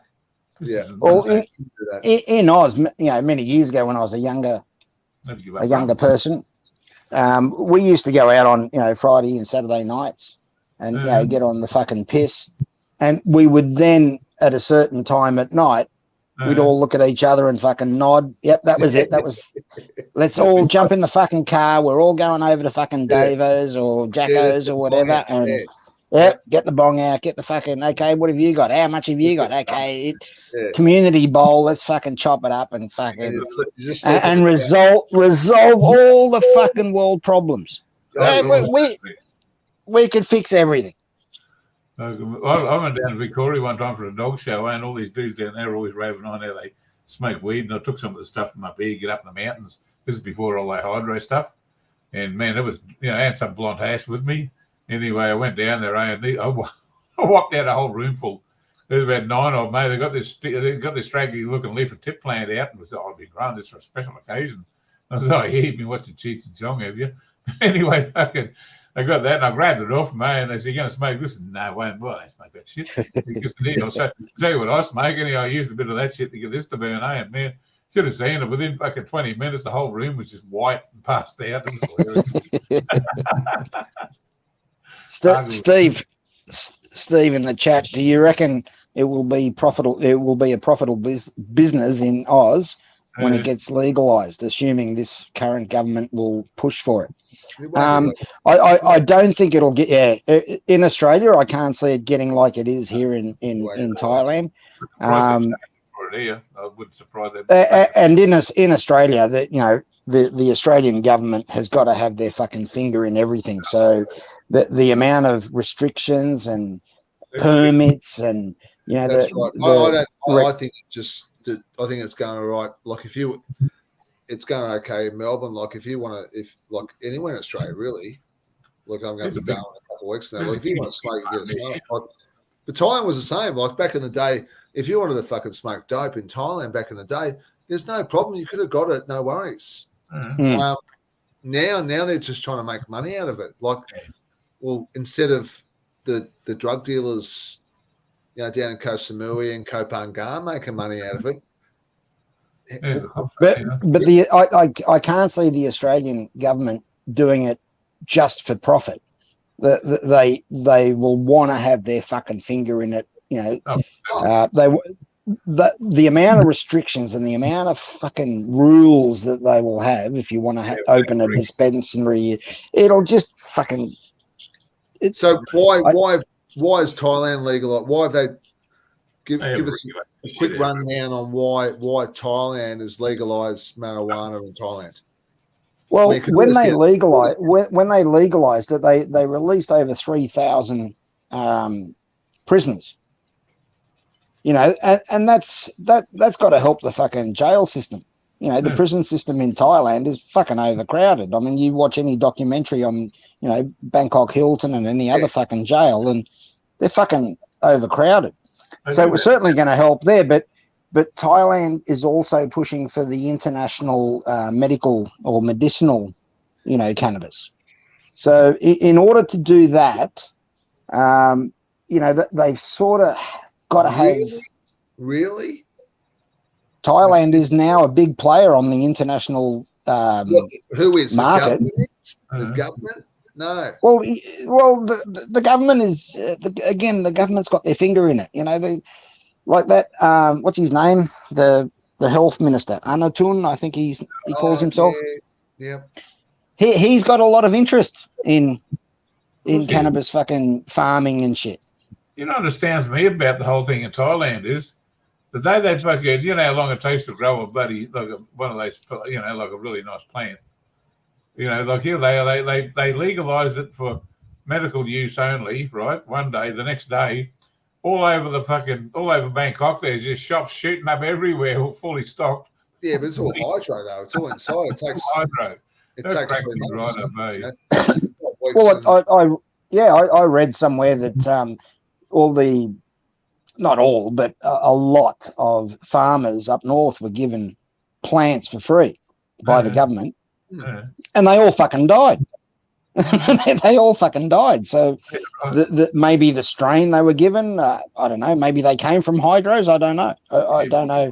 But you got to know how to fucking grow this shit. Like how many times when you were a kid you drive, was it the females or the males? Yeah. Well, plant was the best one was the female, wasn't it? Was it all the other way? Well, I think a female, but yeah. I don't think the government like a lot of things they do here in Thailand, they didn't really think it forward, and No. I don't know. Look, yeah, no doubt there's people making a lot of fucking money, and there's some companies, some Thai companies, that do have big fucking export markets, that are, selling off this, the cannabis oil and shit overseas. I agree. I fully agree. There are some people making shitloads of money out of it, but there's so many marijuana shops now. And they're making money. They're fucking making shitloads of money themselves. The little guy, and they are. Like I was they are the pie, little guy. so they weren't pie. There was like every second shop was a fucking ganja shop. Like I never saw anyone in there. You know what I mean? Like I just don't think that. But that's very Thai, isn't it? If one fucking business, if one business is doing well, they all fucking do it across the road next door. Yeah. Look at fucking 7-Eleven. You'll have fucking 3 7-Elevens at a fucking intersection and one Lotus.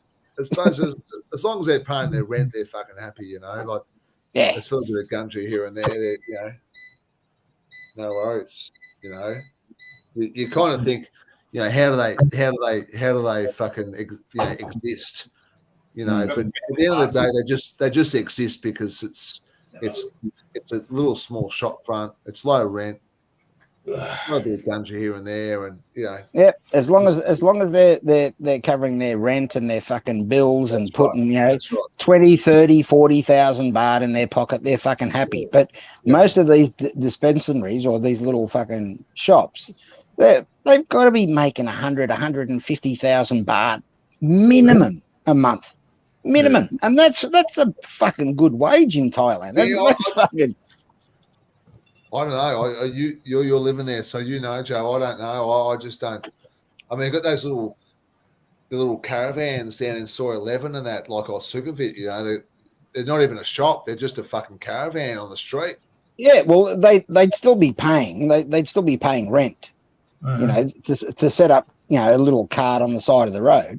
Even if you didn't go through the legal channels, it's only a matter of time before someone taps you on the shoulder and says, "Where's your fucking permit?" or who do you know at the police station? So you're paying. Hey, Jono, he's back. So you're paying somebody, and it's costing you, some form of rent. Whether it be in a little brown paper bag or whether it be, a bank transfer, Everyone they just all exist, don't they? Like, John, we're just talking about all these marijuana shops everywhere in Thailand now. Just caught the end of it. That's why I've jumped back on. A subject dear to my heart. I think you were talking about the shops. Pete was saying that they're always empty. When Pete went over to Cambodia, I had a few extra days in Bangkok, when he went over to Cambodia, and I was staying close to Patpong. I went down to Patpong, and there's a couple of shops down there that was selling marijuana, and I was speaking to the bloke who ran the place, and he said that I asked him how much profit he makes a day. I'm going to put my hand behind me back now. He said, I asked him how much profit he makes a day, and he said, after expenses, which is rent for the shop and and this, that, and the other, and I imagine paying off the coppers.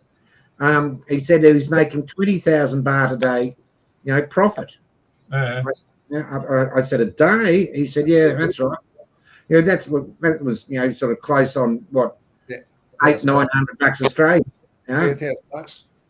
Yeah, close on a grand Australian a day. I know, it's weird, isn't it? It's weird. And it was only a hole in the wall. It was only as wide as a doorway, and and about 10 feet big, 10 foot long. It was only a small place, and and you could sit in the place and and have a smoke. You have a smoke outside, no worries. It's fucking, it just, and that's why we're all here, I suppose. it's an interesting fucking country, isn't it? Like, you know, a couple of years ago, you get locked up for fucking having a gram in your pocket. Now, like now, you can fucking smoke fucking, you know. They're not hash over there or what? Nah, No, that's so, bro. They need that on top of it, man. It fucking puts you on the moon, that shit. they do have it. They do have it there, but they've got to kind of import it, Yeah, right. kind of thing. Here we go. Joe's on the Joe's. He's turning to a pisshead. Joe. This is Bangkok. He's turning to the pisshead. What's that one, Joe? That one's San Miguel 0. Oh no, 0-0. You get whacked and get in the traffic over there in Bangkok, Joe? Hey? You get whacked and get in the traffic in Bangkok? No, fuck that. It'd be fucking, yeah, you curl up in a ball in a fetal position on the footpath. Yeah, how many times you got pulled up by the booze bus in Bangkok, Joe? Never. I've never been pulled up by coppers. Since I've moved here, I've never been pulled over. I've been waved through every fucking police checkpoint. Never had an issue. But previous or prior trips, I've been pulled up in kind of places. for the fucking police check fucking places. Yeah, those. Were you driving on those occasions, Joe? Yeah, every occasion driving. But since I've moved here, and I've done everything by the book. I've got the Thai ID card. I've got fucking full registration, full fucking license. High license. Yeah, never been asked. You have fucking ticked the boxes, Joe. Yeah, never been fucking pulled over. You have ticked the boxes, my son. But I did get a speeding ticket. No. I did. I got a fucking speeding ticket. Maybe about. Yeah, about 6 months ago. Camera. Have they got cameras there? Yeah, fucking. Well, one of my most enjoyable drives is Bangkok to Canterbury and vice versa. It's a good 4.5 hour drive if you stick to the speed limit. I usually do it in 4 hours, maybe 3.5, 3 3/4, something like that. And got this fucking letter. What the fuck is this? The missus says, it's maybe something to do with your license. What something's that? 1,000 baht fine. 40 12 kilometres over the speed limit. 50 bucks. And they, 270 bucks. hey? It's about $270 here. Okay, more. Well, what's 1,000 baht? What's 1,000 baht? 3 days' pay, wasn't it, in Thailand? About 40. Yeah. Well, Like It's 40 Australian. 50 bucks. and no points because the point system wasn't in place yet. Now they've got the point system in place. But the point system got in place at the fucking 1 point. Like you get fucking done for drink driving. I think it's 2 points, maybe 3. They just put in there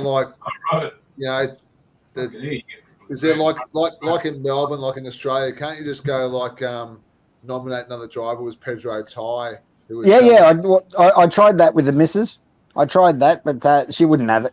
Yeah, no, don't get the missus involved because they don't like that kind of thing. Just put my name down, Pedro Tai.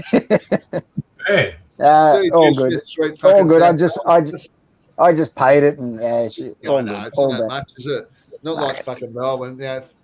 280 fucking $300 or some shit. But I don't miss you.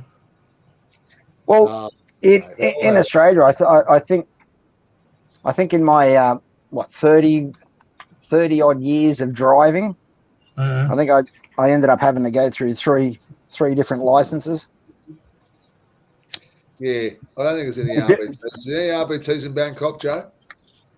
I've never noticed one, but I have noticed that since the point system has come out, they do have cops sitting on the side of the road just randomly pulling people over. Now, I say randomly because I can't see any obvious reason for it. And we're talking about cars, whether they're not wearing a seatbelt perhaps, or they've been noticed on, to be on the phone, perhaps, because that's a point. So not wearing a seatbelt, I think, is a point.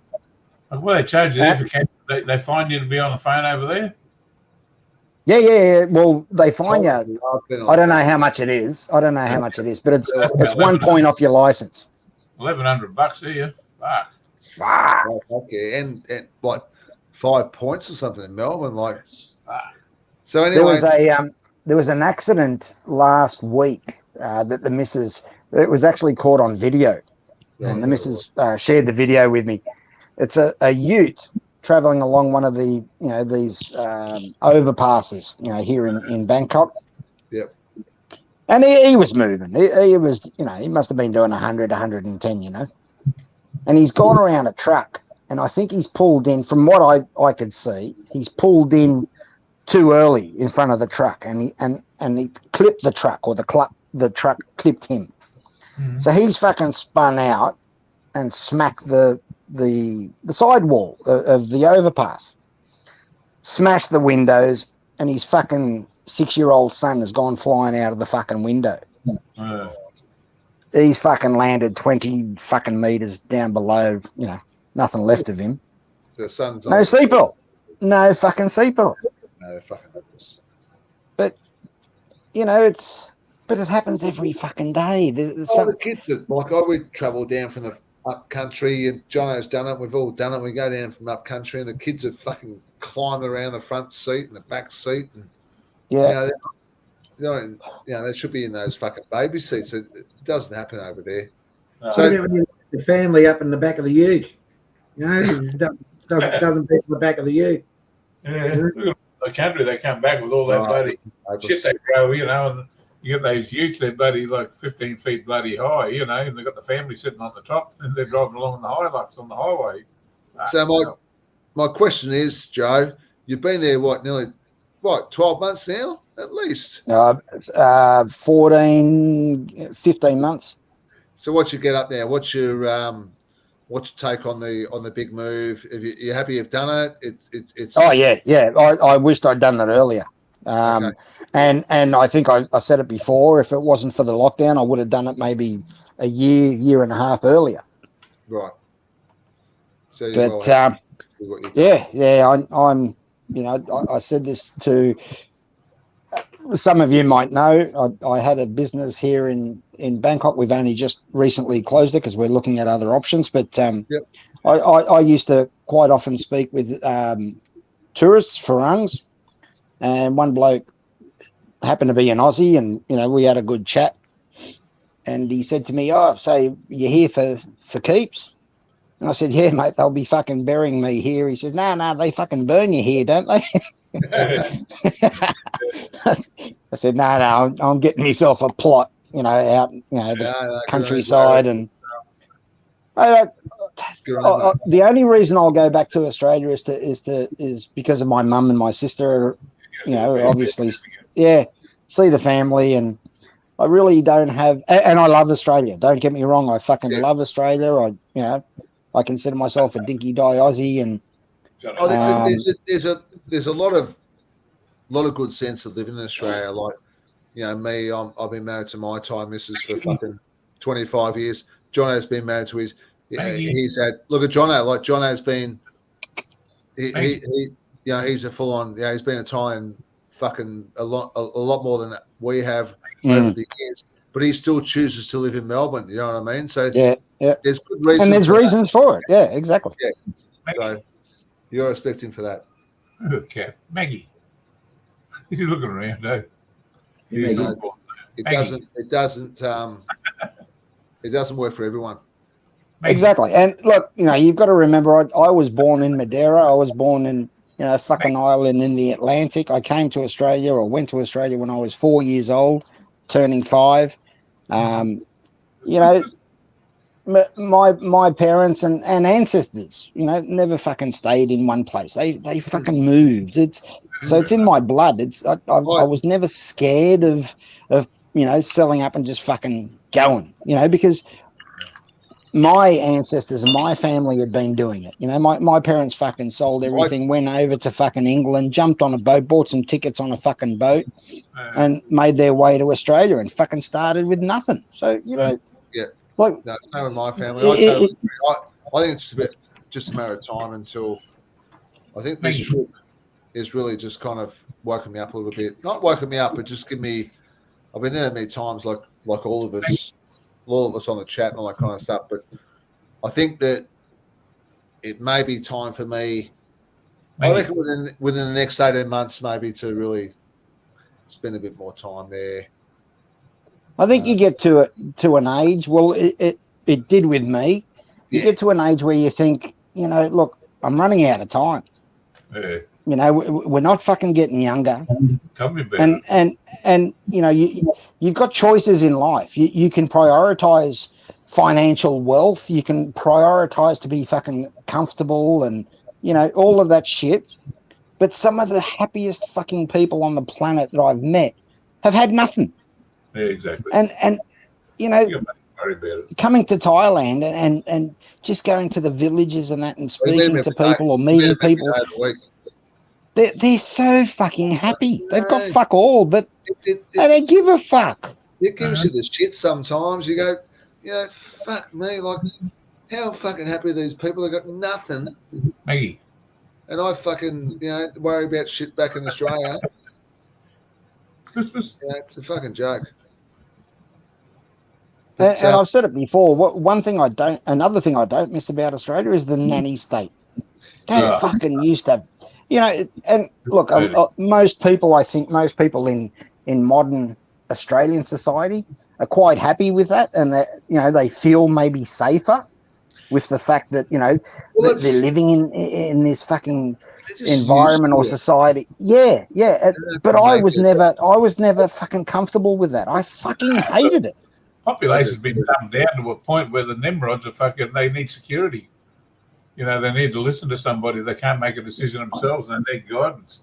Now the fucking nanny state provides it to them, and then keeps them happy. But you get a free thinking person, couldn't give a fuck with that shit. I think it's something to do with the fresh air here.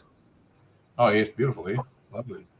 You know, Australia is beautiful. I fucking love Australia, no doubt. We pay for the good air. Yeah, but you shouldn't have to.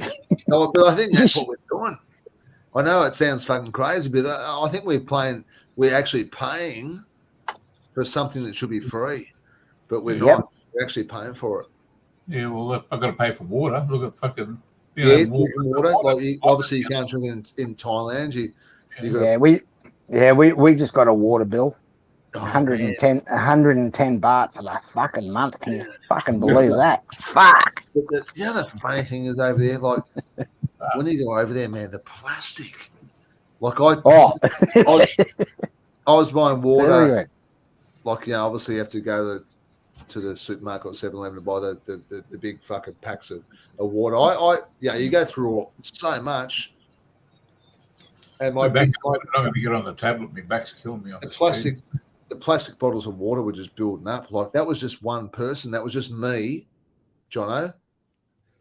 That was just me, just living in not living, just on holiday in Hua Hin.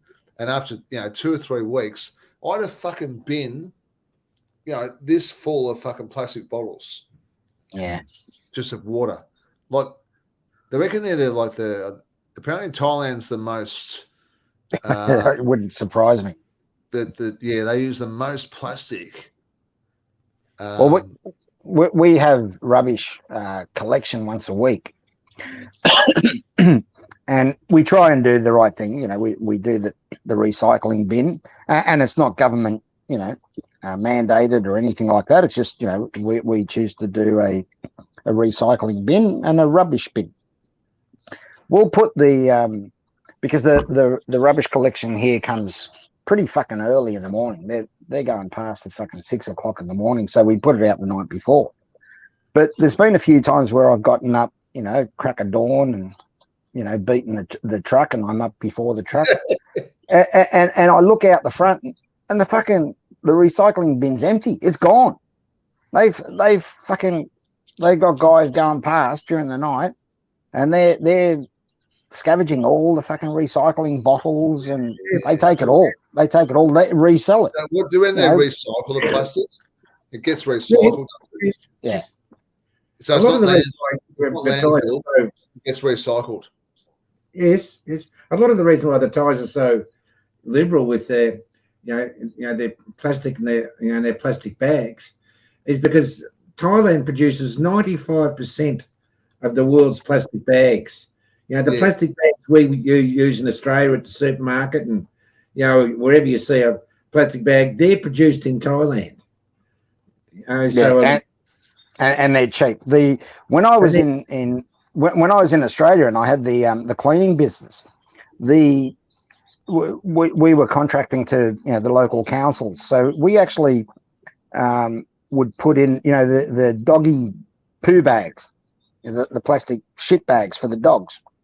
We'd put them out at the different places we were contracted to, and the bags were made in Thailand. The doggy do bags, they were all made in Thailand, in Australia. So that they do manufacture a shitload of plastic. Oh fuck yeah. Everything you buy over there, it goes in I think they're I think it's 7-Eleven. You got to take your own bag now. You go to 7-Eleven. Yeah, or they charge you $1 for a plastic bag. Yeah, $1. Or if you, I think there's a limit on, if you go over a certain amount, your bill, I don't know what it is, if it's 500 baht or whatever, it's free. That's right. Yeah, I think it is. I think it's over it. Yeah, because I went in 7-Eleven and you buy a couple bottles of beer, a couple bags of chips and this and that, and they don't like the bag. You just get that for free. Big W. I tried doing that, Joe, and they took the bin and all. Yeah, I took the whole fucking lot. Yeah. No, it's grouse. It's grouse over there. I've put cardboard boxes, but because the missus and I have got this fucking online fetish with fucking Lazada and Shopee. You buy a lot of shit off Lazada and Shopee because it's fucking cheap. So every day, every couple of days, you get fucking these parcels dropped off, and they're always in cardboard boxes. Always. You buy a cigarette lighter off fucking Lazada. Not that you would, but if you did, they'd send it in a cardboard box. So you end up with look. Cardboard. So I put every few weeks, every couple of weeks, or few weeks, I'll cut them all down and I'll throw them all in the bigger box that I've got, and I'll stick it out the front. Well, a couple of times I go to fucking collect the bins, thinking, okay, the truck's been through, and I'll get the bins inside, give them a wash, put them back out. They've left the fucking cardboard box. Look, they've taken the cardboard boxes inside the box, but they've left the fucking big box. What do I want that back for? so for the next one. Fuck. Yeah. There was one time I bought some tables, some folding tables, large ones. So, maybe a couple of meters long by, a meter wide or something.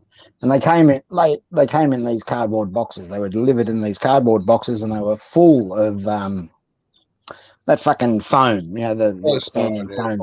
Yeah, that shit. So I took the boxes, I took the tables out, and I put the styrofoam straight back in and just closed them up and fucking put them out the front. Well, they didn't take them.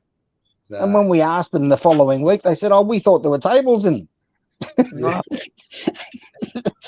If you picked them up, you would have realised there's nothing in them, but nah.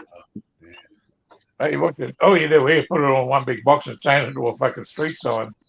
Crackers will take care of it. You put everything in the blue bin here, like you fucking whack everything in there, like Yeah. Well, come and get us. Just get rid of shit, Well, in Port Stephens, we had 3 bins. We had the rubbish bin, The we red had bin. the recycle bin, and the Okay. green bin. Yeah, Okay. garden We've got waste and another one shit.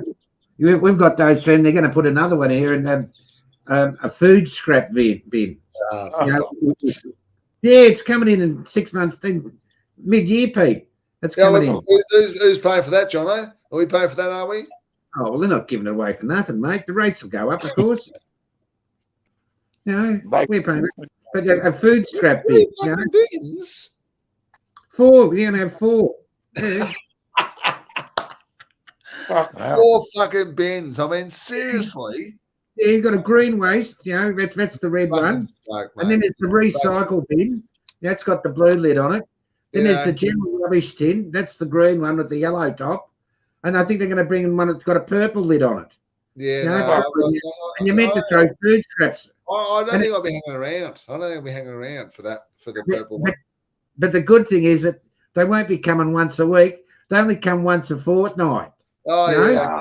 No, I don't think I'll Imagine if, be. imagine if you're eating, like it's. I don't think I'll be Fucking imagine having fucking prawn heads. Imagine having prawn heads in the fucking in your rubbish bin for a fortnight. Oh, That'd be great on a Wednesday night, Yeah. if you're, You've got prawns that night. Now they've been in the garbage for about 2 weeks. Next week, that'd be grouse, wouldn't it? Yeah. Our bin fucking stinks every week. Our bin stinks. Like you got a Thai wife and that, like Oh yeah. fucking heads and prawn heads. This No, is I've we prawns every week. Like it fucking stinks. You know. it took a while, but I've educated mine. It took a while, but I've educated mine. I've said, okay, if there's any fucking leftovers in the fucking freezer, throw it in a bag, tie it up, put it in the fucking freezer. Oh really? The night before, before rubbish is due, empty the fucking freezer. Yep. I don't want the shit out there. I don't want it fucking smelling the flies, the maggots, and nah. You know, I got to put up with the fish sauce. You know, like, Nah. Yeah, my missus gets out and she scrubs out the rubbish tins once a fortnight. yeah, you're. I bought her a fucking sink strainer that sort of hooks around the tap, the faucet. Yeah. So I've told her, before you wash the fucking dishes or before you throw food scraps, empty everything into that fucking strainer. All the fucking fish sauce and fucking crap that you've got in there goes down the drain. Whatever's left goes in a fucking plastic bag. Tie the fucker up, throw it in the freezer. That's it. The day before the fucking rubbish is due, that's when we empty the freezer. Everything's fucking frozen. I've never heard that before. I've never heard it before. That's and no problem. No fucking maggots, no fucking cockroaches, no rats, no cats, no nothing. Yeah. No rats, no cats. Yep. Oh, get fucked. I mean, seriously? Yeah. You have to. You fucking have to, mate. Where I live, mate, there's not a soy dog anywhere in sight. It's all fucking cats. The cats fucking rule this fucking village. Do they? Oh yeah. And if you've got anything that fucking smells like it's half eatable or edible, the fuckers are into your fucking garbage. Have they got those little tails? You know, Oh yeah, like, fucking little tails, half fucking looks like they've gone through a fucking grinder or something. People go like, I went to Thailand. They cut the cat's tails off all the time. Fucking, that's how they're fucking born, you twats. You know what I mean? You stupid people. Like, they don't fucking cut their fucking tails. They're born like that. Fucking stupid twats. Oh, some people believe anything you fucking tell them. Oh no, but I think they're born with like half tails and that, because I think they root each like family members and shit. Yeah, of course they do. Or Especially inbred. a cat. A minx. Minx. Yeah, that. Do they have a cat? Do they have a tail? I don't think they actually have a tail. No, not a minx. No, little stubby thing. But I imagine not all Thai cats have short tails, but there are some. Yeah, but Yeah, you know, there are some. some. Yeah, Oh, there- yeah. But they look broken. The tails Yeah. look broken. Yeah, look broken and short. And look, when I was up in the farm and that, like trying to sleep and that, like it's really hard up there. The dogs are barking and the cats, like at night, they fucking yell out like fucking. Oh Like yeah. there's like a domestic on next door with the Sheila and the bloke next door, and then they fucking yell and scream. Oh, they go for it. Oh, mate, I can't sleep up on the farm. And like I told John Owen, I never go to sleep up there. It's too hard. It's the dogs are usually fucking bark, and the cats are usually fucking screaming. Yeah, there's always something. Oh, man, you can't do. You just can't sleep. You know, it's fucking. It's hot as fuck. You know, the pad long, which is the fucking the fan. That's always an old. Yeah, it's going. This dopey thing playing with her tail. You know, look, God, talking about cats. Yeah, well, Right. she's. Yeah, at least she's got a fucking tail, and she's a. Yeah. Yeah, look, cat- very fun. Oh, the cats in Thailand. There's no. They don't come up. They don't sit on your lap. The cats in Thailand don't sit on your lap. No. You know, they're most of them. Oh, some do. I was doing my laundry in Hua Hin, and I went down to get my laundry done there, and the Sheila down there, she wasn't a bad looking Sheila. And her cat used to come up, and she had a full tail. This one, she was like a cat that she'd obviously spent money on and stuff like that. She was not a bad cat, you know. But most of them are just fucking, you know, Yeah, just feral. feral fuckers, you know, feral Yeah. fuckers. Well, here in the soy, I wouldn't say they're feral. They're looked after. You know, they get fed. All the fucking neighbours, you know, feed them and shit. But it's funny to watch the ones that have paid for their cats. They try and take them for a walk, don't they, on a leash? No, That fucking doesn't work. And it's fucking. I sit out. I sit on my balcony sometimes watching them, and they're so fucking trying to. don't they? Cats are that. They haven't got a fact, though. Seriously, the ties. I tell you, I reckon the ties in Bangkok, especially, like, yeah, it's a multicultural city. Is it a multicultural city? Would you call Bangkok a multicultural city? Yeah, I think so. There are places where it's not necessarily just Thais living. You know, you do have, you know, little areas and villages that are, you know, predominantly Indian and, you know, that sort of stuff, and Chinese, and, you know. I was shocked many years ago in Bangkok. There's actually a Jewish sector in Bangkok, Yeah. and it's full of Jewish people. Yeah. There's an Arab one too. Pardon me, Ray. There's an Arab one and there's a Hmong one. Yeah. We got the Arabs across the road from Soy 4. Yeah, that's right. Down Soy 3, Soy Keg. Yeah. There's the historic Portuguese sector in you know, on the fucking banks of the river, where the old churches and shit are, and same in Ayutthaya. I went out. I've been out a couple of times out to Ayutthaya, and there's a Portuguese village out there, and a lot of the descendants are Portuguese. You know, they look Thai, but they're descendants of the Portuguese. Oh yeah, they got to be that bloody that, what do you call that dude that was used to get there, that young fella?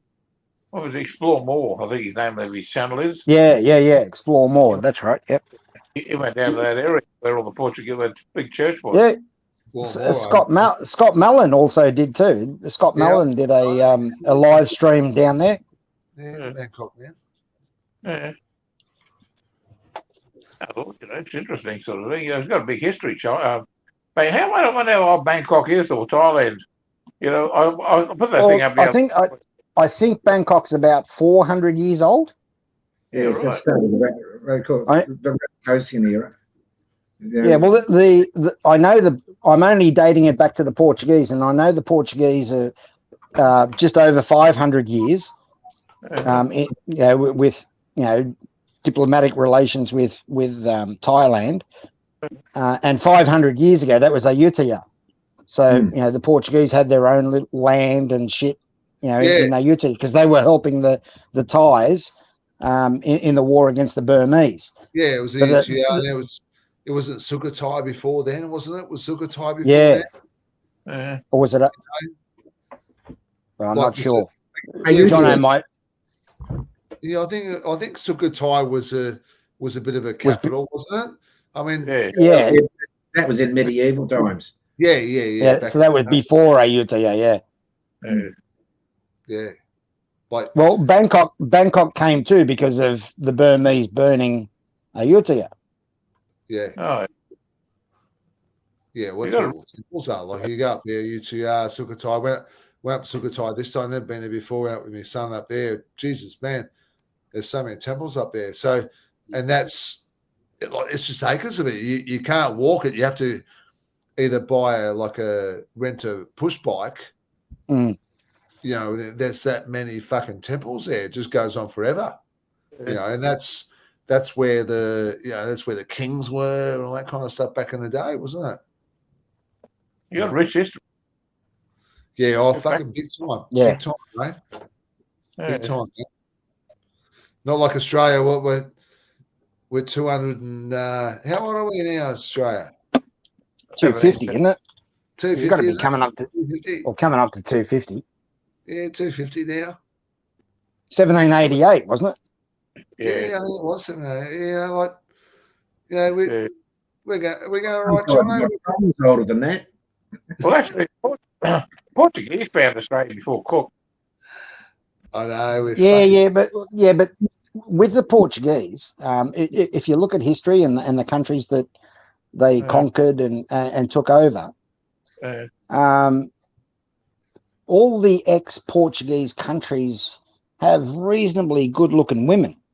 But when they landed in Australia, like, come on, the Abos.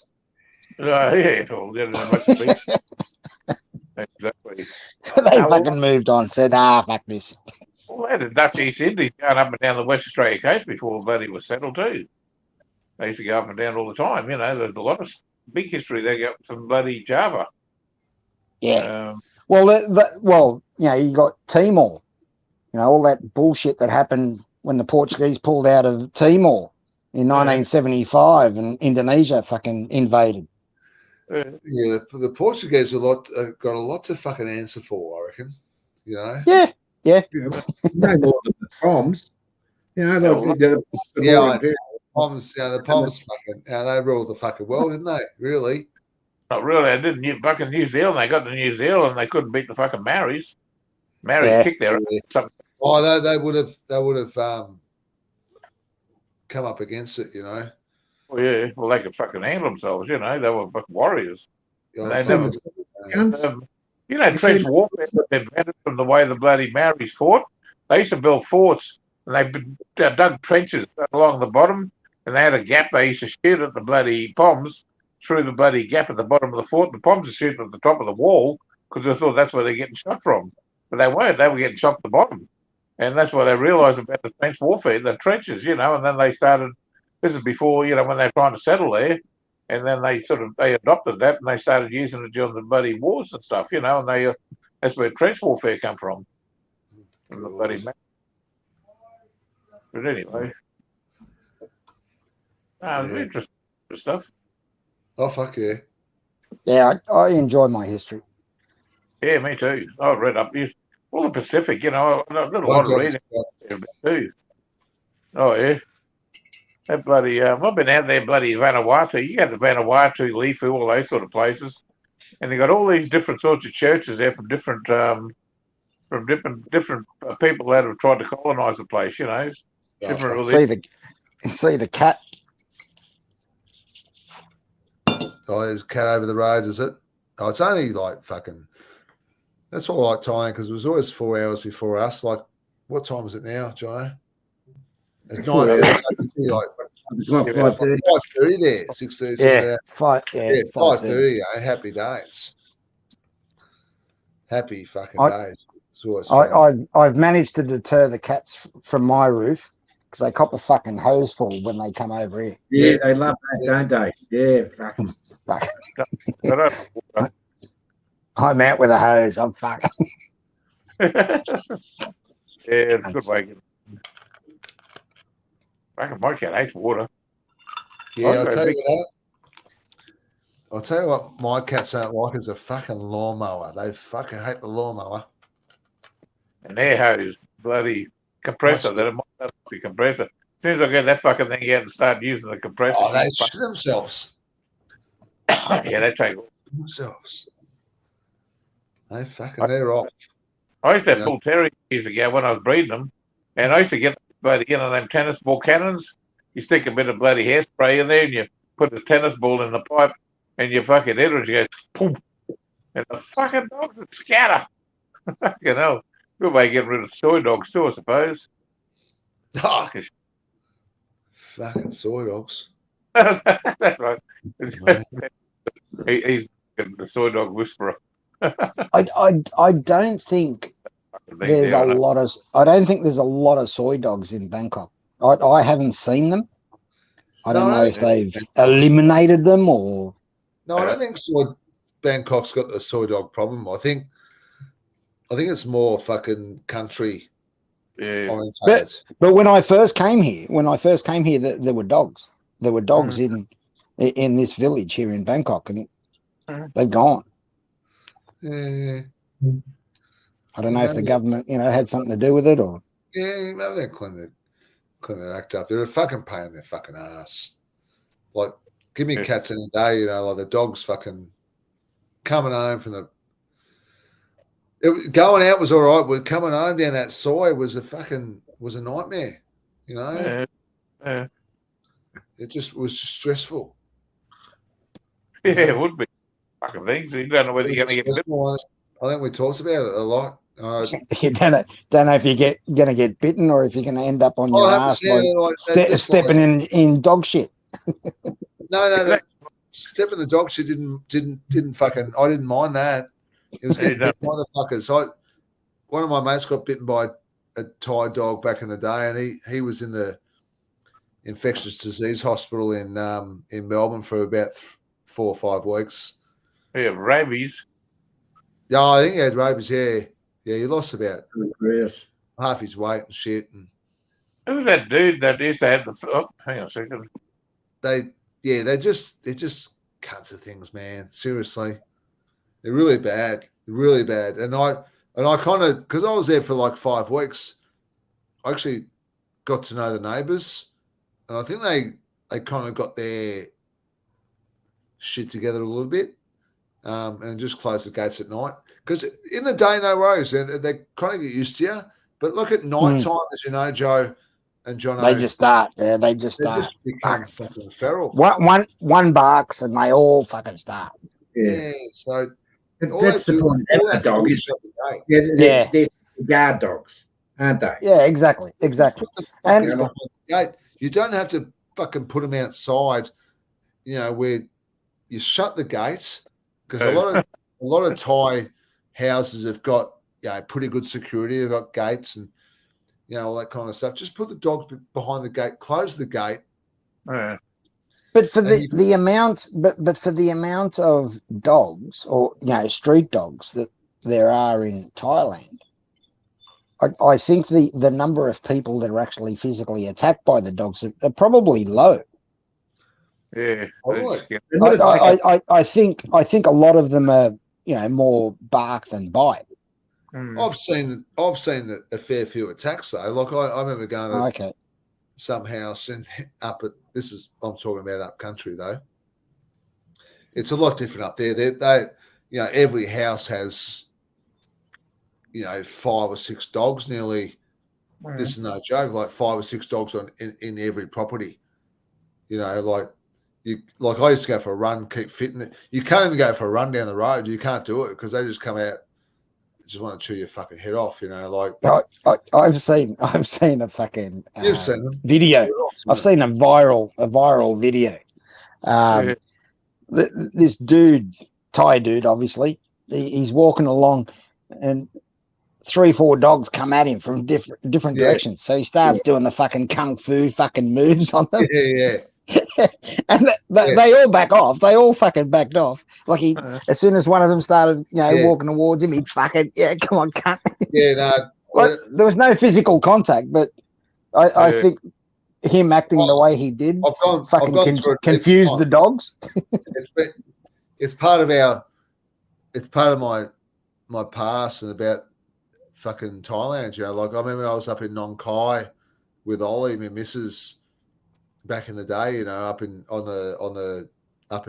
Isan there, and we were staying in a bungalow down on the river on the Mekong, and we had to get from the main road, and the bungalow was like down at the end of the soy, and there's no shit, right, where I was pissed. And it was about 1, 2 in the morning. Everyone was in bed, country town, and there was about 8 dogs waiting for us. This is fucking 8 dogs, and we had to get to the end of the soy to go back to our room and get past these 8 dogs. I'll never forget it. This is a long time ago, right? And I still remember it like it was yesterday. I get you. It was hard work. It was. Yep. I had stones in my hand, throwing stones. Can't look them in the eye. Apparently, never look the dog in the eye. No, see, I disagree. I disagree, and I've had recently. I've had interactions with one of my suppliers for my business. I go to his place. He's got fucking half a dozen dogs living in his, and they all come. They come running at the fucking gate right towards us because it's fucking open. I get out of the car and I'm looking for the fucking number 1 dog. Where's that fucking alpha cunt? The one that's barking the loudest and taking the front step. I'm looking at him and I'm fucking going at him. Hey, stop it! He probably doesn't understand English, but maybe the tone of the voice. And they usually back off. They usually fucking, the others still fucking, carry on. But when I've worked out the alpha, you fucking pull him up and the others will follow. The others will fucking stop. Yeah, but I'm walking down the soy, mate. How do I know the alpha? Like, there's fucking 8 dogs there. Like, I don't know. He's usually in the first 2 coming at you. Yeah. Right. Normally, when they are coming, you give him a nice foot to the, the side of the head. And you get in first, you get in. They're walking up on you slowly, and they're dropping down and putting their tail, their tail down. You know that they're going to go, Well, at that stage, you try and drop punt their head over the nearest bed. I disagree.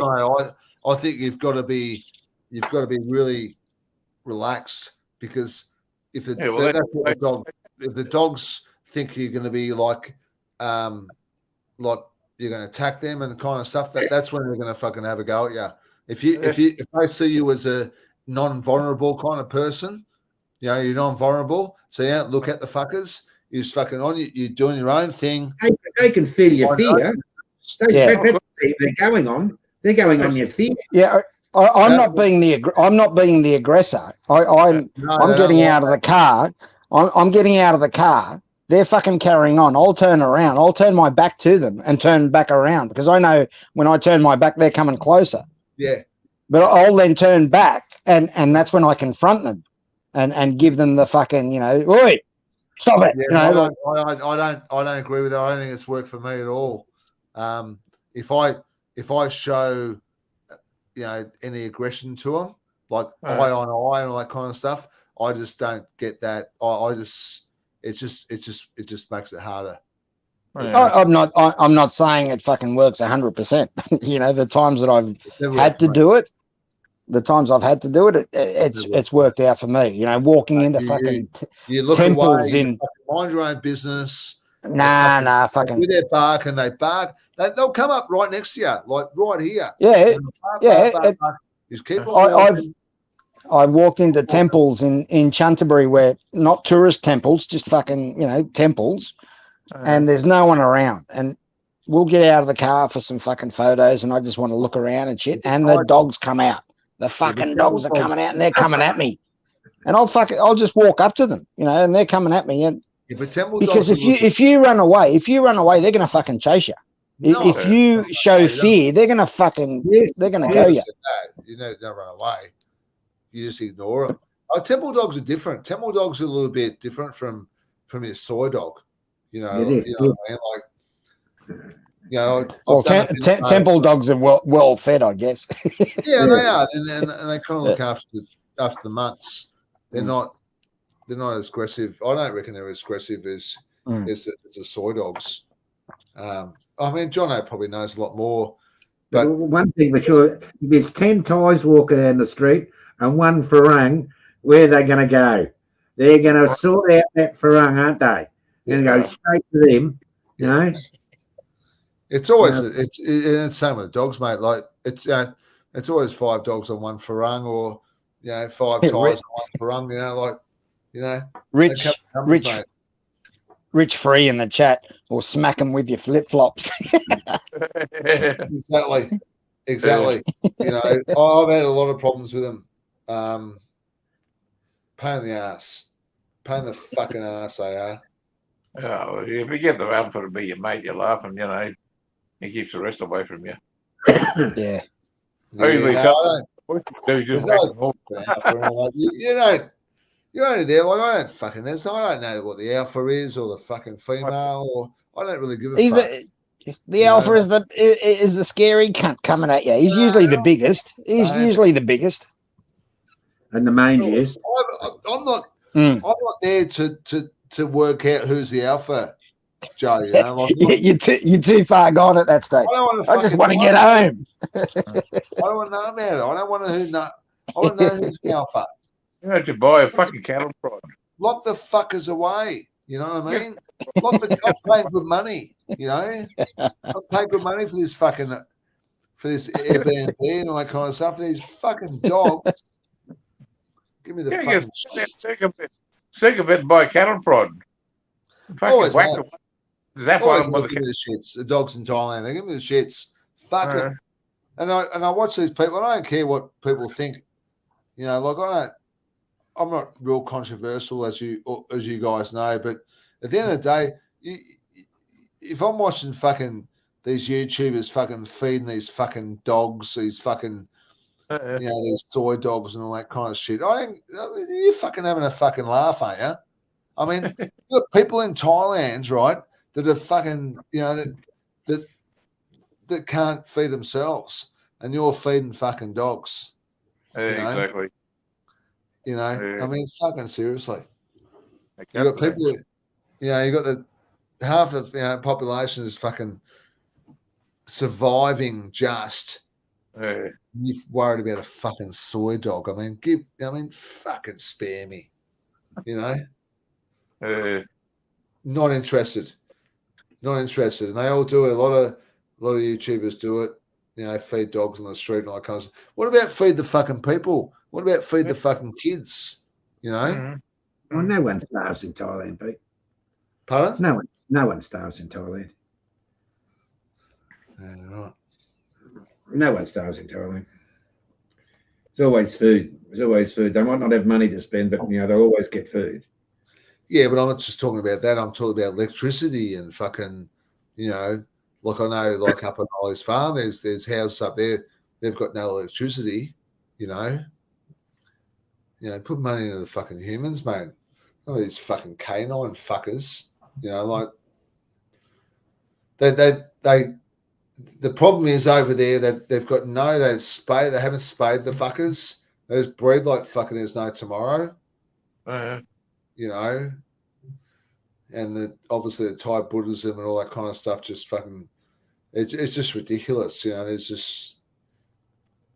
There's dogs over there that've got no homes, and that's you feel sorry for them, but fuck, man, you go in the underpasses and all that kind of stuff, and there's fucking 6 dogs there, and they just live there.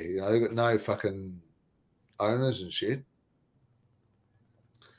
But fuck them, man. Fuck the dogs. I mean,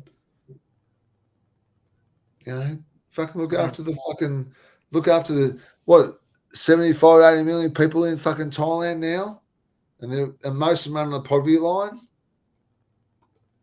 You know, Yeah, when the rich and the poor, they're in there. When you sit inside a Sugarbat Road, the fucking cars you see, like Bentleys and fucking AMG Mercedes and Rolls Royce, and they're selling them in the shopping centres. They got bloody cars in there for sale.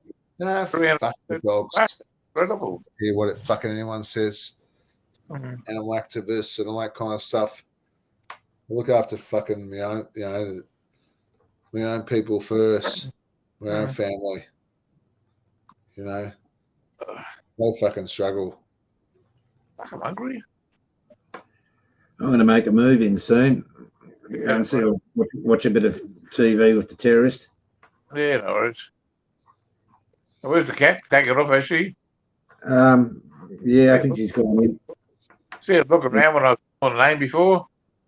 She's sick at it. I reckon when she was looking on the desk, I was having a fucking looking around to call her name, and she, what the fuck? Oh, Didn't know yeah. where it was. When you move the cursor around, she chases the cursor on the screen. She hasn't got that sorted out yet, you know? Yeah, exactly. She loves that, doesn't she? Yeah, funny little bit. Joe, I'm just going to make a move now. Go and spend a bit of time with the terrorist. Watch a movie on Saturday night. We'll leave you to it, John. See you, John. Jono. See Good you, seeing you again, Jono. Good on you. Catch you soon, Joe. Take care, Yeah, mate. See you, fellas. See you, John. Yeah. What do you think of the? I know you don't like the dogs. What do you think of the monkeys? Oh, fuck them things. You take the piss, are you? Fuck me. Still got a, I'm not into it. I'm not into the animals over there. I'm not into dogs and fucking monkeys. Yeah, fucking monkeys. No, I've never had nothing to do with that dirty shit rat fucking things. Yeah, monkeys. They're hard work. They can be hard work, but as long as you know what's going on. Actually, they're not. I don't think they're bad as dogs. Mm. I haven't had any experience with the monkeys. I've only seen them on videos. They're like temples, and is there like I forget the name of the joint. There's a place in back in Thailand where the temples all are. What's it called? Where all the monkeys are? They've taken over the city. Well, there's a few, isn't there? Oh, there's one particular one where all the YouTubers go, the Thai YouTubers, and they're just everywhere. They fucking overrun that. Yeah, there's probably more monkeys than there are humans in the for sure. I think it was called. I forget the name of the place. It's not Sukhothai. It's like You're talking about the place where they had fucking monkey riots because of the lockdown. They weren't getting fed by the tourists. Yeah, it's up at Sukhothai, around there that way. Yeah, it's called Lopburi, Jamie, Lopburi. Yeah, they'll come into town because there's no one. Does that ring a bell? Lopburi. You could be right.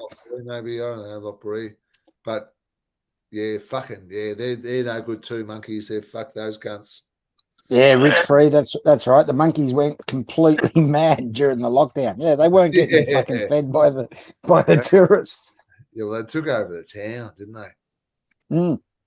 And I saw another video a few weeks ago now where it might have even been the same city where they've obviously got that many monkeys that there's gangs. And there was this fucking standoff between these two gangs of fucking monkeys on one side of the road, and cars and bikes are trying to get through, and they were facing off and fucking going at each other, and there would have been hundreds. There would have been hundreds of the fuckers. Yeah, I've done the same thing. I used to back in the day. I used to get the Bangkok Post. I used to read that like used to get the paper. Now you read everything online, but back in the day. Like you'd be in Thailand, you get the Bangkok Post about 2 days after it had been published. You never get the fucking that one. You always get 2 days later. The one that's fucking it's a bit late, and you go in the middle pages, and they used to talk about there was this fucking Falung that was living in Bangkok, and he talked about the fact that the dogs have taken over the soy, the community. Mm. They were like the fucking mafia there. I never forget. It was a long time ago, back in the 90s. Yeah. I remember reading it, because you used to read the Bangkok. Yeah, it was fucking out here, the Bangkok Post. Yeah. I used to read that, and I remember reading it, and it was about this fucking bloke. I know he was fucking Aussie or English, and he lived in somewhere, and these Thai dogs have taken over the soy. Wait a minute. And they just fucking ruled the fucking whole place. G'day, Jerry. Welcome. Yeah, Jerry in the chat says, yeah, it is Lopburi. Lopburi, yeah. Yeah. Yeah, Lopburi. That's the one. I've never been to Lopburi. But if you want to go to Lopburi, it's you go there for the monkeys, really. I've only got a little bit left, boys. I've got 2 fucking slabs. Can you send it through for me? No, I'll drink this. I'll be happy. Is it duty free? Yeah, the black label. The Thais love this black label. They love the black label. The Thais. I fucking love it. Yeah, duty free. I mean, back 2 weeks, I've drank 2 liters of this one and the bourbon. That's gone. Yeah, Rich, I saw that one. The video of the monkey riding the bike and fucking taking off with the infant. Riding the bike? Yeah. This fucker, he comes riding in on a bike. He fucking snatches the kid and runs off with the kid. Like, an infant, God, fuck. Yeah, fuck the monkeys, man. You got to be real careful with the monkeys. Real careful. But we all know that anyway. Everyone really on this on the chat. I mean, everyone's been there fucking 100 times. Everyone knows what's going on. As I said earlier, I haven't experienced the monkeys. I haven't done that tourist thing yet. But hopefully in the near future, I'll get my ass out there and experience it. You don't really need to do it because you'll just come across them, Joe. No. I want to go to places like Lopburi and, do the islands and all of that. It's just, I've just spent most of the time here just settling in and, just getting shit sorted. Cool. But I'll get around to it. Where are you now? Are you in Bangkok now? In Bangkok now, but plan to go to Chantaburi for a few days over the next few days and back in Bangkok to meet up with Steve, and then and then we'll see what we do. Sweet. I mean, I'm currently based in Bangkok, but I've said from the word go we were going to live in Bangkok for a little while just to get settled. It's just easier to be an expat in Thailand living in Bangkok. And I've just recently done the fucking visa update and all that sort of shit. No problem. Yeah, getting it done and all that kind of stuff. Yeah. It was just easier to be like the first fucking few times. The amount of time. Bangkok's just a fucking great place. Yeah. And now that we've got that sort of shit worked out and we know what the go is, we might start sort of looking at moving to Chantaburi on a full-time basis and just using Bangkok as a holiday spot. We've got the property here, so we can come back whenever we want, but rather than living full-time here and visiting. No, it sounds like a good plan, mate. It sounds like a good plan. Yeah, it's look, the drawback to Bangkok is the traffic. When when you've got to get out there every day, it's but I've always said like most Bangkok traffic moves. Even when you're in congestion, it's moving. does move, it, but it all sort of moves very, A lot very of- fucking slowly. But you know, a lot of Bangkokians, can we call them Bangkokians? yeah, They spend Bangkokians. most of their life in fucking traffic. Oh yeah, peak If- hours or if you peak can, hours. if you can limit yourself in traffic in Thailand, I reckon it's a fucking good thing. Like if you're in traffic every fucking day, like fucking Thais are, I can't handle it. It's just too much. It's just too much. It just seems they just live their lives in fucking traffic.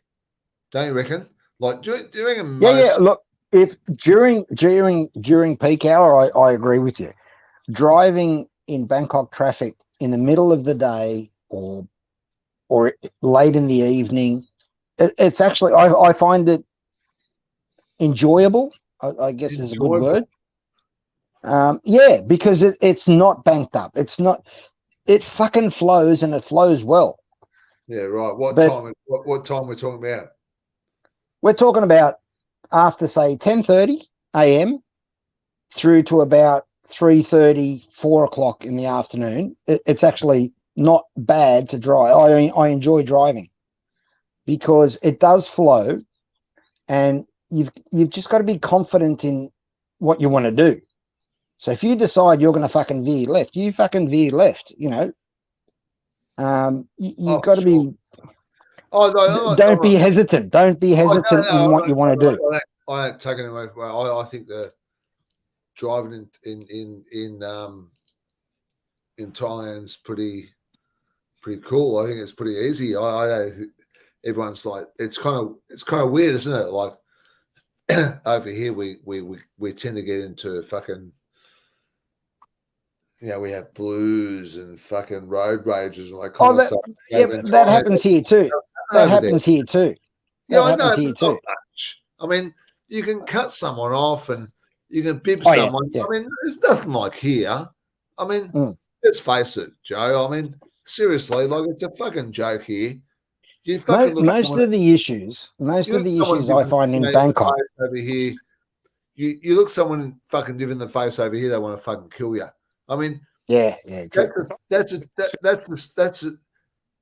the fucking difference between here and Thailand and England, UK, Germany, wherever you are in the world.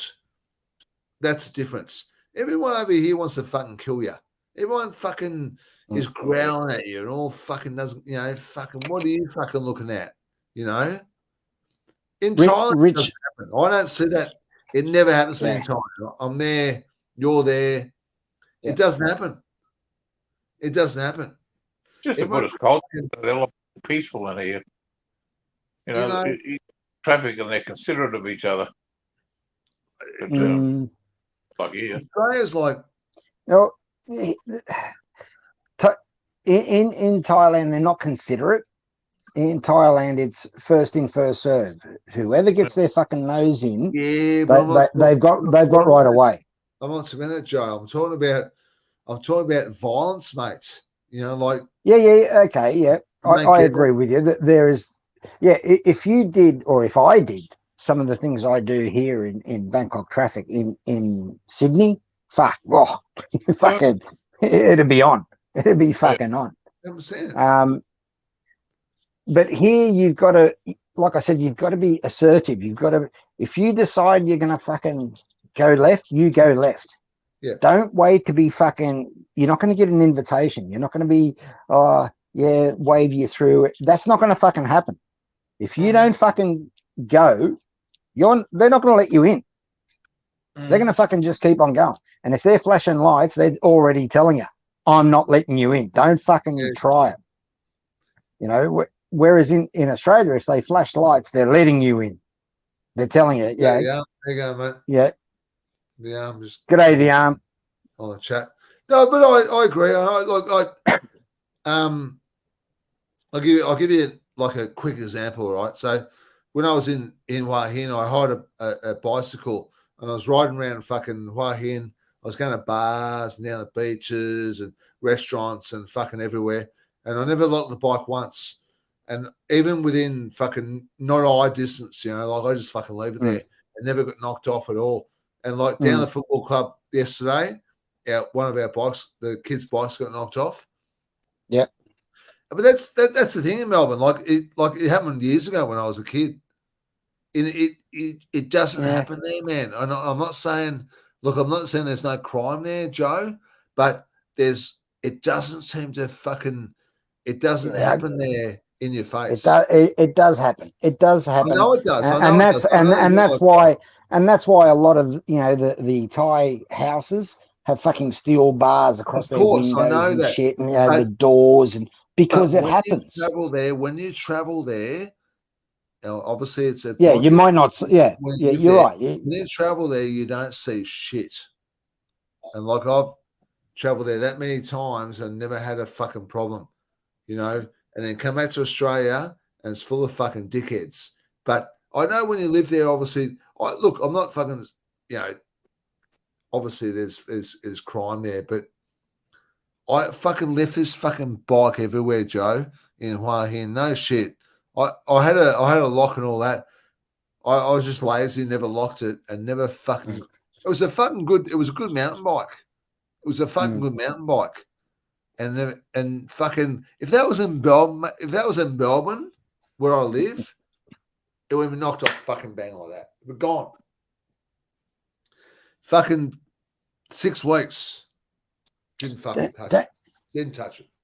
This could come across a bit racist, but don't you have a Sudanese problem down there?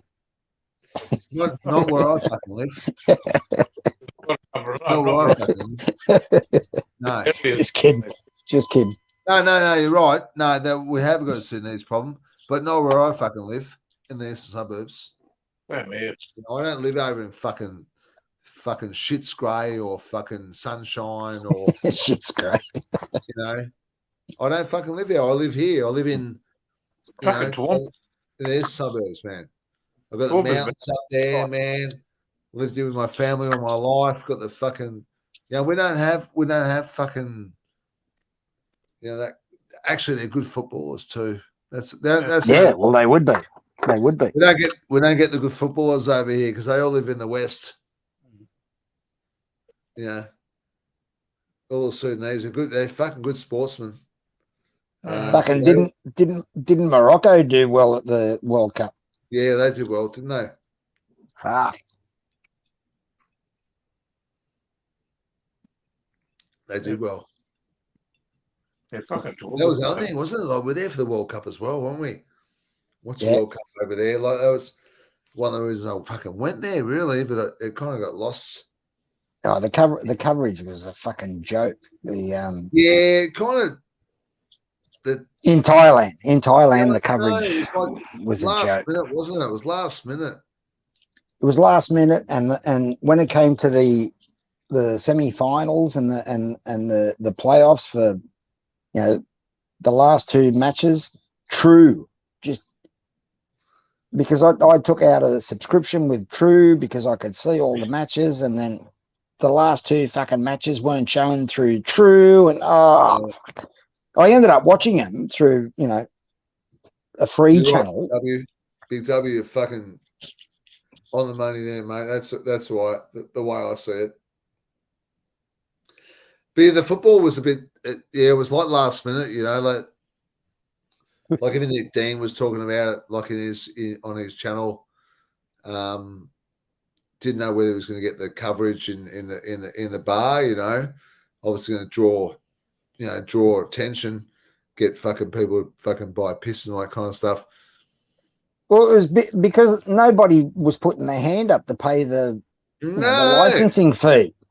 And it was a last minute, a few companies got together and put, pooled the money in to buy the rights to it. It's so typical though. Like, and if you write in the football, and like a lot of the English and the Europeans are, even the Australians, we go there to watch the World Cup. That's why we go there at that time of year. It's a big. That's why we actually we kind of save all our money and we go there every 4 years to go watch the football in Thailand. you know, because it's a fucking good place to watch it. Yeah, I agree. I agree with what you're saying, Leon. The little villages police themselves. Yeah. Totally agree. Oh, you never see them. You never see them. No, I think what he means is they police themselves. The The locals. the Poi Bayama, Yeah, the locals police themselves. village, You don't need the village visual. leader. Mm. They're called the Poi Bayama, and he kind of leads the village. He kind of runs the village, and he kind of runs the whole lot there before they fucking go to the coppers or anything like that. So, yeah, you're right. You're right on the money there, right on the money there. And then, you know, the kids they put the kids in the temples and shit like that. Yeah. The young kids, you know, they're fucking hopeless. You know, give them to the monks. You know, the monks can fucking teach them a little bit of fucking, yeah, not Buddhism, but a little bit of, you know, what do you call it? Street smart. Yeah, but a little bit of, you know, fucking, you got to do this, you know, because in the temple you got to be, you know, there's all these fucking rules and shit, you know. Yeah.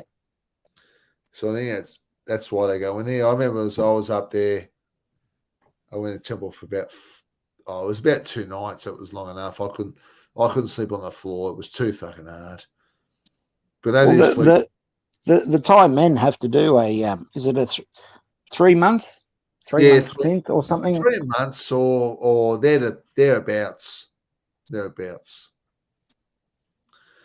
And they got to sleep on that mat on the floor, and I can't sleep on that floor.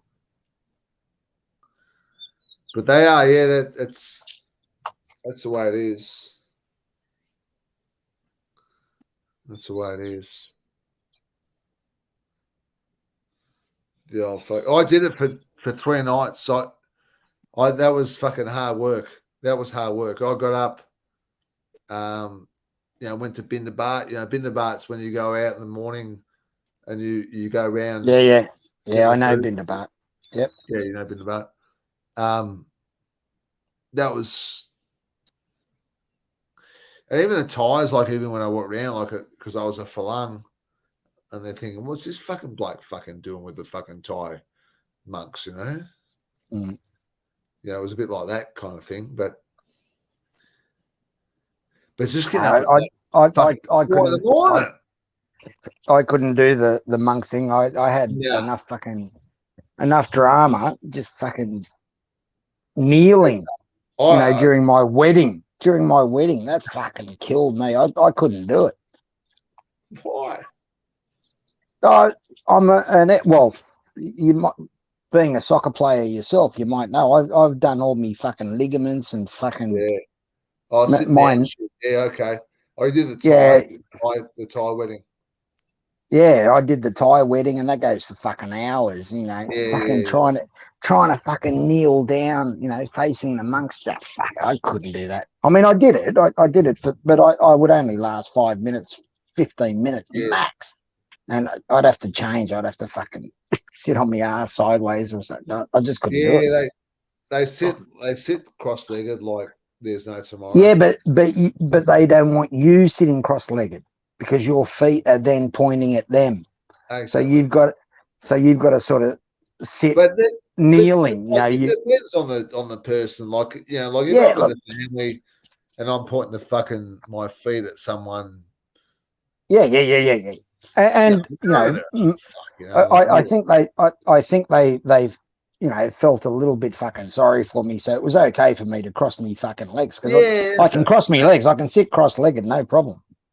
But the kneeling position where, it's underneath you and you've got your knees like fucking stretched to the max.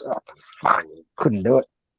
No. Not for a long period of time. So I'd be hopeless in a monk, as a monk. Point your feet at some monk, it's no problem at all. You know, I could point me fucking. Yeah, you point your feet at. I can point my feet at fucking my wife's family every day of the week, and there would never a problem. Never a problem. you know, because they just fucking they crouch down, don't they? They just crouch. Yeah. And like we actually bought a lounge suite for the house up there, like, but they never used it anyway. They're just all on the fucking ground.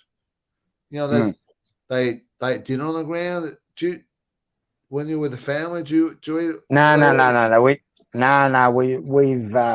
We've managed to come out of the fucking 5th century. Coming out of Stone Age. Actually have fucking tables but it's funny when my mother-in-law, when she wants to prepare crab or anything like that, she's got to do it on the fucking floor. Look, we've got a nice fucking kitchen bench. I just built the fucking kitchen for you, you know. No, on the floor.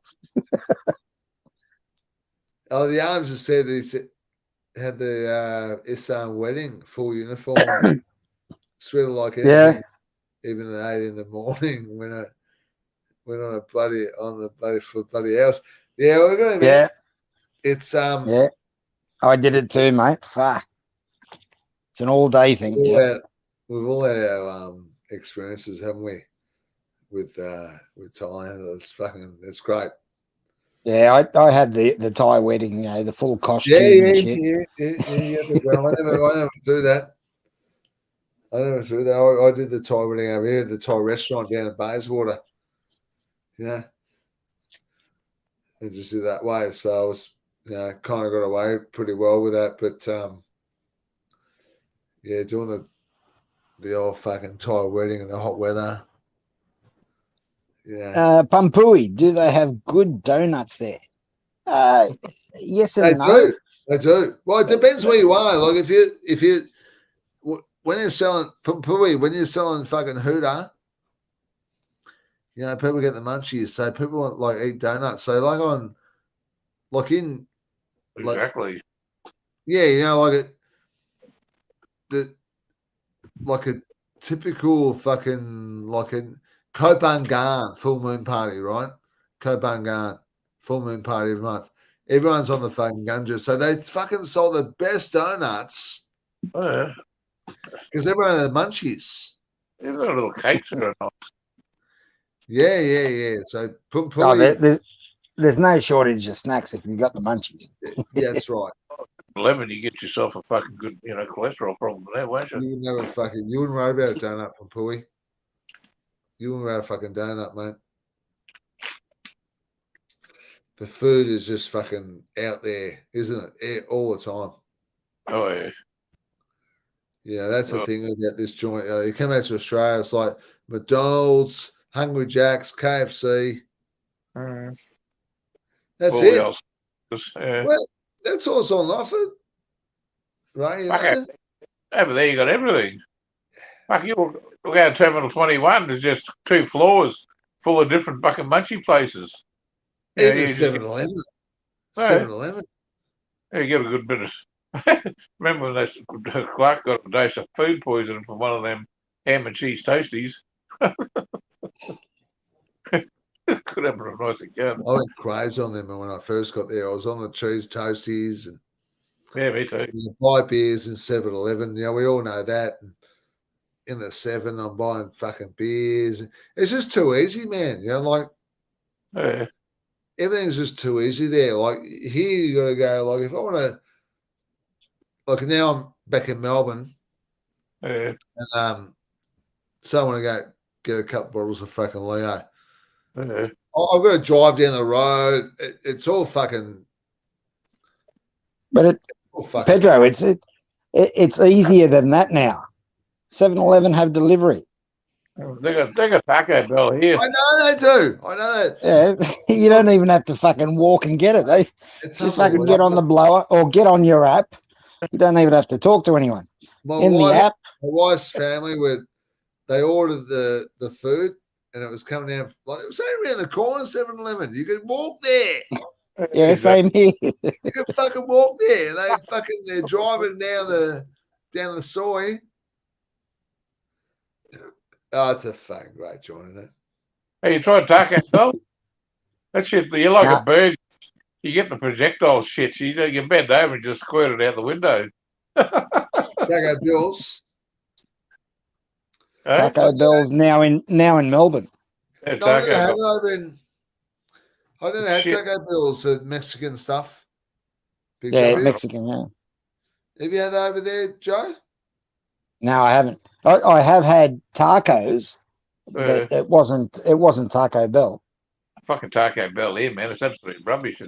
It's that fucking like you eat what they Yeah, serve my you, miss won't eat it. it's just small and expensive here. The Thais won't touch it, man. My missus won't touch it. I mean, either. Not fucking Thai food or Vietnamese Oh, food. She we fucking touch went. What was it? I think one of the malls, Fashion Island. There's a Mexican.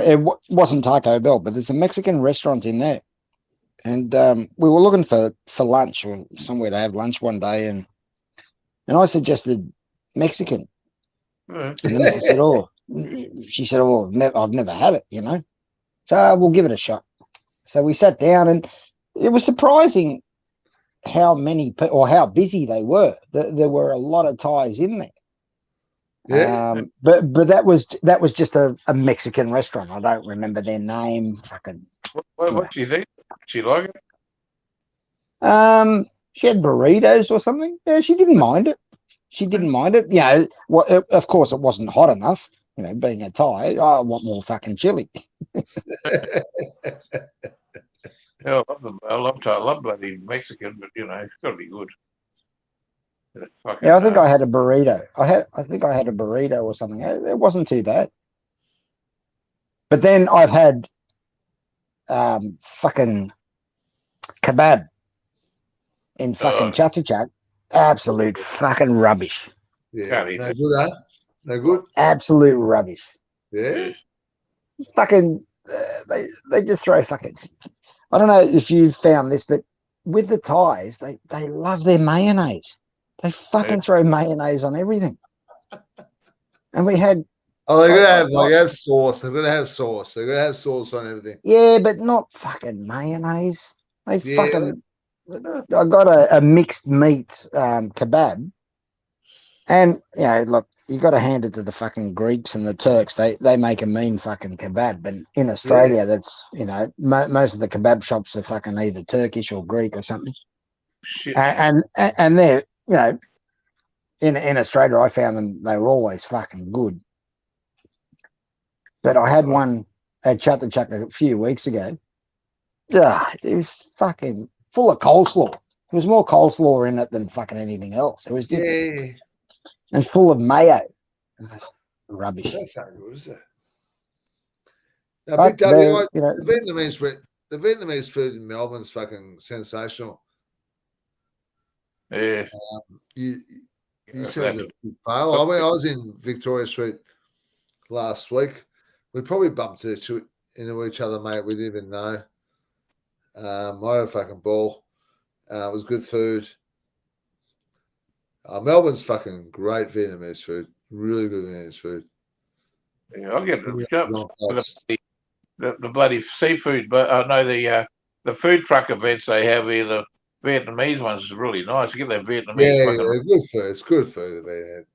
I love the pork roll. I love the fucking pork roll. Yeah.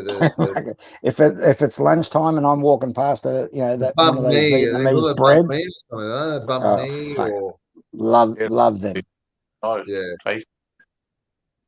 Yeah, it's good food.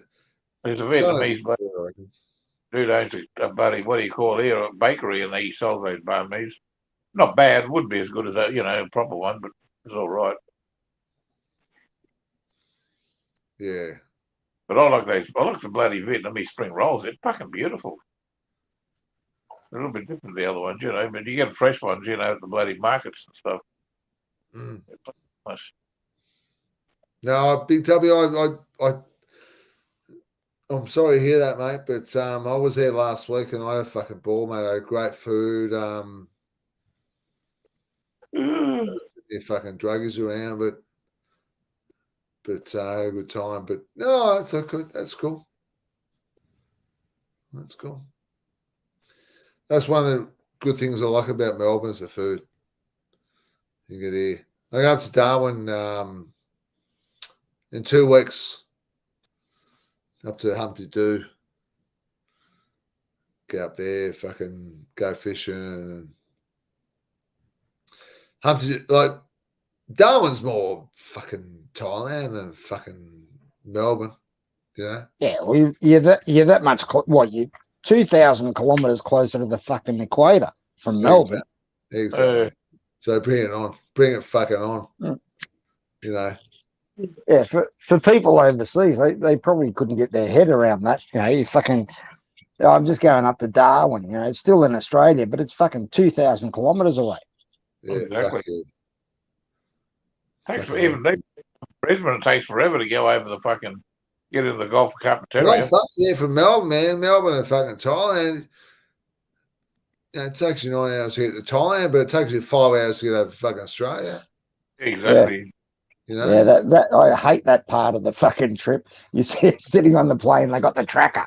Oh yeah, let's see where we're at. Oh, No, still no, over no. Australia. Watch it, mate. Fuck, we're still in Australia. Fucking 4 hours late. Oh, still fucking over Australia. Jesus.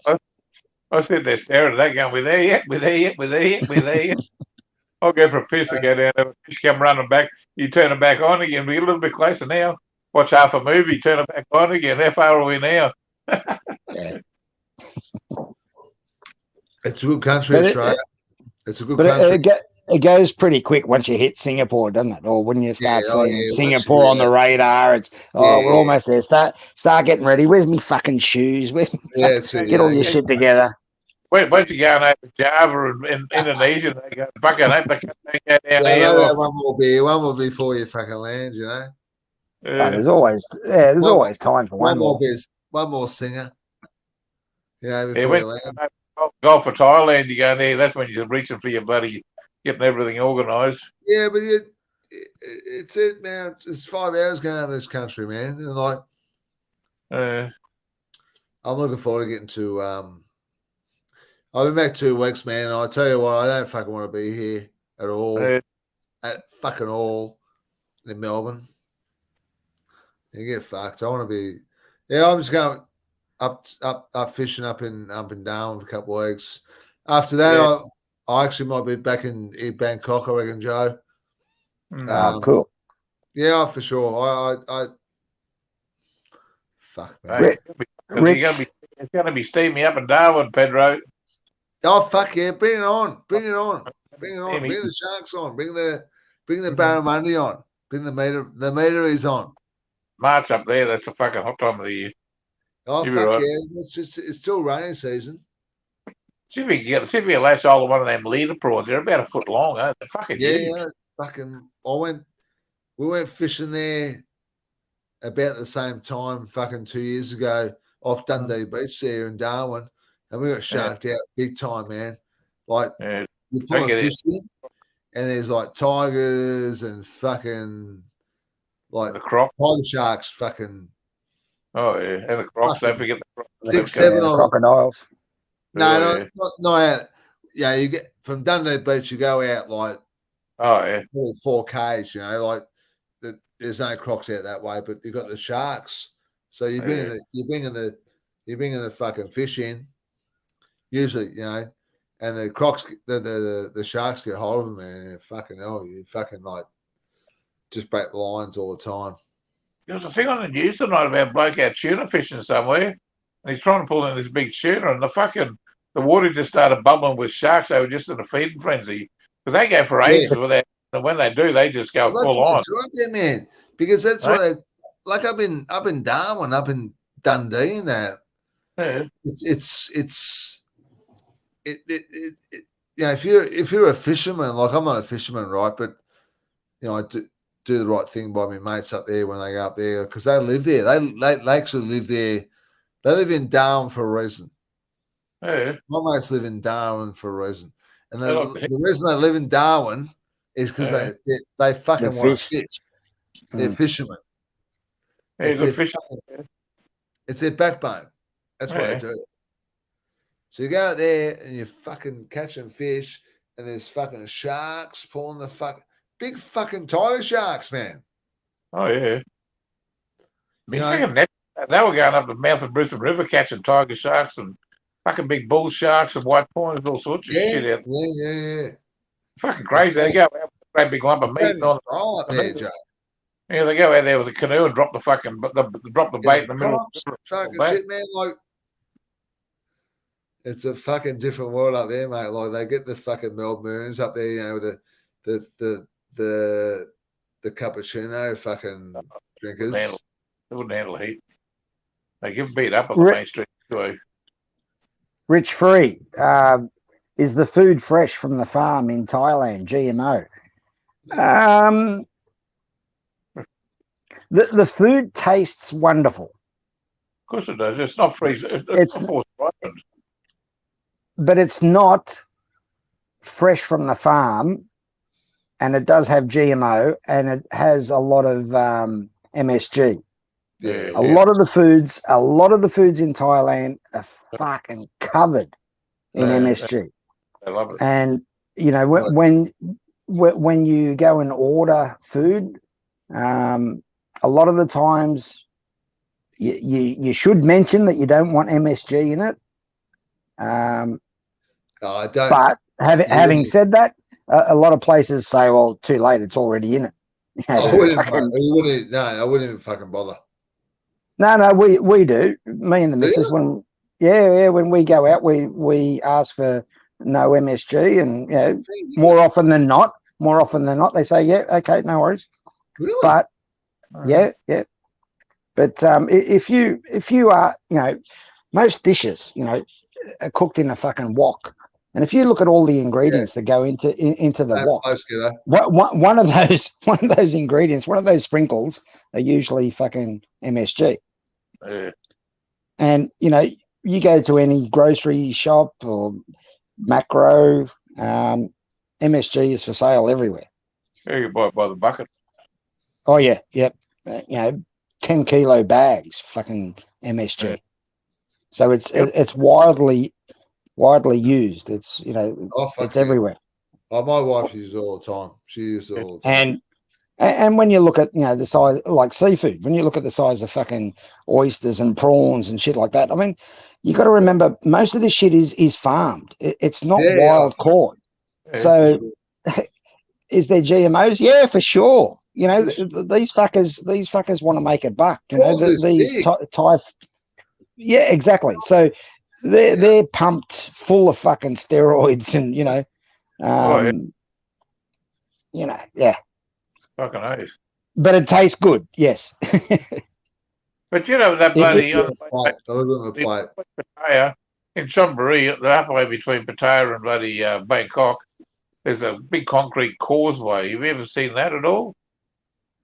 Well, there's a big causeway you can drive along. Anyway, when you look out to the sea, as far as the eye can see, there's still oyster farms.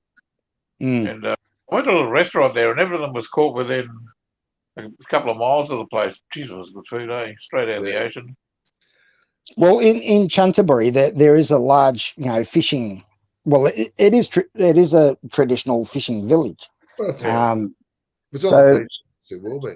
Yeah, and they have a lot of fresh seafood and stuff, but they also have farms. They also have prawn farms. So most of the prawns that you do get out of those farms are actually being shipped into Bangkok. Fucking that big, you know, like, and they're fucking massive prawns. You're not catching them off the fucking beach. I mean, you see them like Chonburi or whatever. You'll see the boats out there at night time with the lights on. We've all seen them, you know. Wherever you've been in Thailand, you see the boats out at night with the fucking lights on.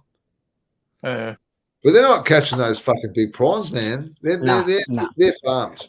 They're farmed. Yeah. That's fresh water. Those big ones are prawn farm. They're fucking. They're what do you call them? Bloody. They're freshwater ones, aren't they? No, freshwater. Yeah, they're like a yap.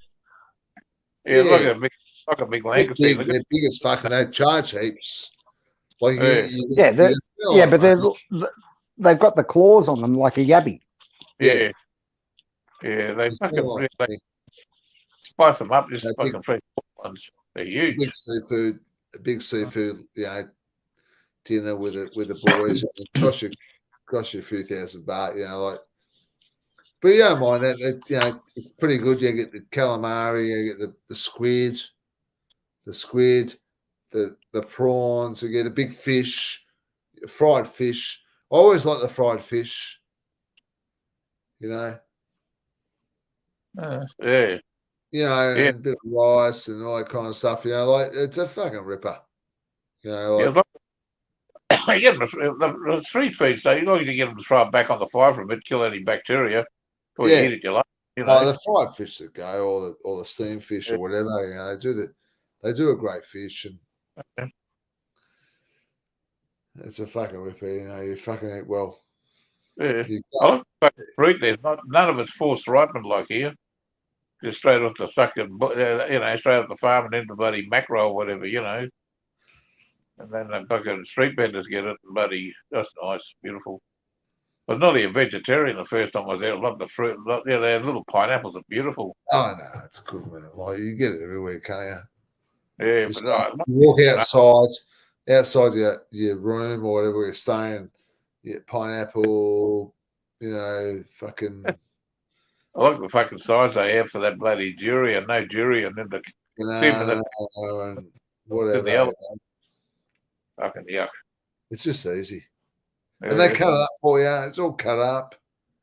You Mhm. know, fucking Durian. dangu. Yeah. Fucking, I've tried durian. Oh, Actually. Joe's got the pineapples there. He loves all the pineapples. He'll live till he's fucking Yeah, 100 they're years nice. old. And fucking He's fried in chicken. fruit. Fried chicken is nice. He's rubbing it in there. Look, with the fruit, with the pineapple. It's up with that. Gotta love the fruit. Yeah. It's grass over there, isn't it? There's a mango. There's mango season now, I think. Sweet Yeah, mango. mangoes. Oh, Yep. fucking Mango. man. Mango's up in Queensland now, eh? Right? Yeah, they're not as nice as those Thai ones, but Oh, actually, we've got two big bloody boa mango trees next door, and there's not a tree, not a mango on them at the moment. oh, we can't grow mangoes in Melbourne. No, here. Oh, yeah, I know. I've I've got seen a mango string. trees up there. I've got a stringy in the backyard. And there's two big boa ones next door. Last year was riddled with them. This year we got nothing. You know, it's just crazy. But they're in the supermarkets, but they're not real cheap. Yeah. Avocados, you know, I like my avocado. They're cheap. No, I love avocados. They're nice too. Yeah, still got $2. They They're go out lazy. for fucking cans to fucking Bundaberg, man. Like how many avocado would you go through there, man? You know, like you know, plenty. What's that town between Cairns and Bundaberg? Which one? There's a heap of. You got Townsville. No. Whether between Cairns and Bundaberg, remember the backpackers joint got burnt down? Well, that's Bundaberg. No, Oh, Maryborough. no, man. Well, Bundaberg's where the backpack where the backpackers got burnt. But that's you've got That wasn't Bundaberg, man. That was that town. That was that town south of Bundaberg. The town between Cairns and Bundaberg. yeah, it's a big area. What's that town called? It's about 500 miles. That's The bloody town between there, man. The town between there. What's that called? all those between Bundaberg and there you got Bowen, you got Mackay, you got There's one town. There's one town. And that's where I forget the name of it now. I'll have a look. Hang on a minute. That's a real Aussie town. That's where the fires was. The fire with the backpackers. I'm sure that was Bundaberg. No, it wasn't Bundaberg. It was before Bundaberg. It was a town between Bundaberg and Cairns. Where are we? The Bundaberg, Gladstone, Yeppoon, No, it's north. Proserpine, Airlie Beach, Bowen, Townsville, Mission Beach, and Cairns, Mariba. Fuck. Oh, I can't remember the name of it. Dinner time. Joe's back in 15 minutes. You'll be gone by then. Yeah, you just having dinner. No, well, Bundaberg, that's a fair whack of land. Rockhampton? No, man, that's too north. That's Yeah, too well, north. that's between Bundaberg and Cairns. Yeah, No, where the backpackers joint burnt down. yeah, I know. That's what I'm saying. These are the only towns between Bundaberg and Cairns, but I'm sure you're talking about Bundaberg because I know what happened. One happened in Bundaberg. It wasn't in Bundaberg. It was the town before that. That big town before, in between Cairns and Bundaberg. I got the map up. You got Harvey Bay. You got So it's all too north. yeah. Well, that's you got bloody. You got Bundaberg Central. The next one's South of Agnes Water, Bundaberg. South of Bundaberg. 1770. Gladstone. Nah, that's north. That's 17 series north of Bundaberg. I'm talking about south. Oh, south of Bundaberg. You said north. South. Harvey Bay, Rangan, Noosa, Gympie, Sunshine Coast, Fraser Island, Agnes Water. Guys. Sorry, we're trying to figure out. Hang on a second, I'll just Google it. Hang on. Fatal. The middle of nowhere, really, in Australia. I think I know the place.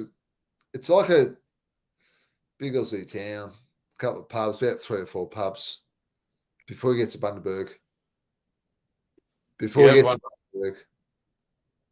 Yes. Good town. Real Aussie kind of place, you know. Childers. Yeah, that's way south of Bundaberg. Is it Childers? Yeah, I don't know. Well, I just Googled it. Nah, it's not Childers. Fatal backpackers fire, and there's one at Childers, backpackers hostel. That doesn't sound like it.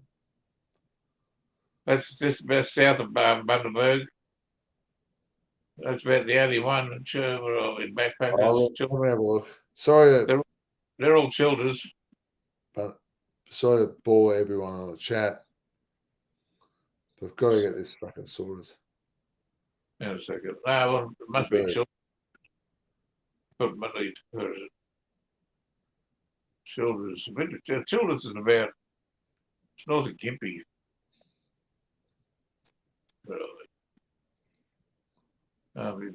Childers is up near Maryborough.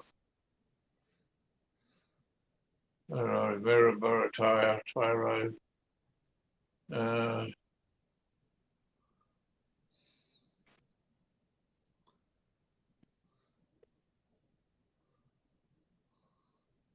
Childers. So guys. Oh no, I forget the name of it. Anyway. Gold Coast, Brisbane. There's the Heads. Rainbow Beach. Yeah, it's all fucking north there, isn't it? Yes. Okay. That's near Childers. I was up there a while back. Yeah, well, it's just south of Bundaberg. Inland from Harvey Bay. Yeah. Maryborough. Oh, it's a beautiful spot. Beautiful, guys. Beautiful spot, guys. If you got nothing to do, come out of Australia and travel through Australia. Like, it's a fucking great place, but it probably cost you a bit of a quid. Yeah, it would now. We went up to Maryborough. We went up to bloody Mount Isa. Drove up there inland, go through Charleville, and when we come back, we come out towards Townsville and back down that way. Mm. A long time ago. Yeah, but it's not cheap, but I'll tell you, have a good time. Yeah, well, back you do the Great Nomad thing. It's not cheap, but you got to find free sites and real cheap sites to. Yeah. As long as you're not driving all the time, because if you've got a diesel or something, diesel's fucking expensive, and you're paying for fuel. But, if you economise a bit and you're on your own, whatever, it's not too bad. A little camper, like you get a little camper, a little Winnebago or something like that, it'd be Sure. economical. Be okay, but I don't want to do that shit myself because it's good to get away, Yeah. We camp a lot when we were kids. We go down to Tuga, down Yeah. the Gold Coast, It was good down there. Go down to the bloody Currumbin Bird Sanctuary and shit. Oh, Crummer's nice. Yeah, nice place. Yeah, it's nice down there. They've really done up nicely. Back then it wasn't real old, but then we started going to Brighton when they built the beach in the 70s. And it would have been early 70s, late 60s. They built the bridge to Brighton. We started. I'll be able to Darwin in a couple of weeks. Yeah, it's nice up there, but it's fucking hot. Yeah, it is up anywhere above the fucking Tropic of Capricorn is. But anyway, it's heading to you're heading up to way to there. The beers go just down a lot better when it's warm weather. So yeah, we'll be out there in a couple of weeks, guys. I'll do a few vlogs up there. Yeah, my two bad says you got to go EV, like electric vehicle. Fuck that. You'll be stuck in the middle of bumfuck Egypt out in the bush. Oh no, not there, man. Fuck, you need a pile of fucking solar panels. Try to get you going again. Yeah. No way. People fucking think that you can do it. You can't do it. It's not practical, Those little things are right. Buzz around to the shop, but I've got to go for a piss, so we'll be back in a sec. Okay. You want to do some heavy duty miles, you don't get on those things. You fucking you gotta go burn a little bit of oil, burn a bit of fuel.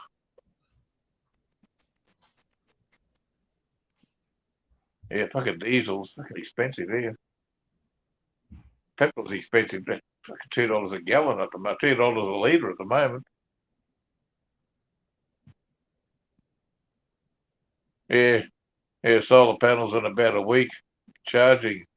You get those power banks, but that's there's no such thing as perpetual motion, so you're just gonna have to sit around. Nah, I'll just move around from time to just move to a different area and hang around there for a bit and have a look around and then move on to the next area, and have a look around.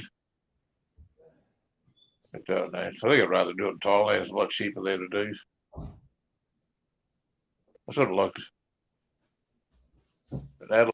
Yeah, nice Adelaide, but you just get the weather's so volatile there. It can be bloody 45 one day and 20 the next. January to March, yeah. Pre-Asian time, Asians, yeah. Yeah, that's probably the time to come. The arm. Right, yeah, PM Bash, yeah. January to March, probably the best time. Yeah, it's nice. It's nice down there. Some beautiful beaches and some beautiful coastline down there. Oh fuck yeah!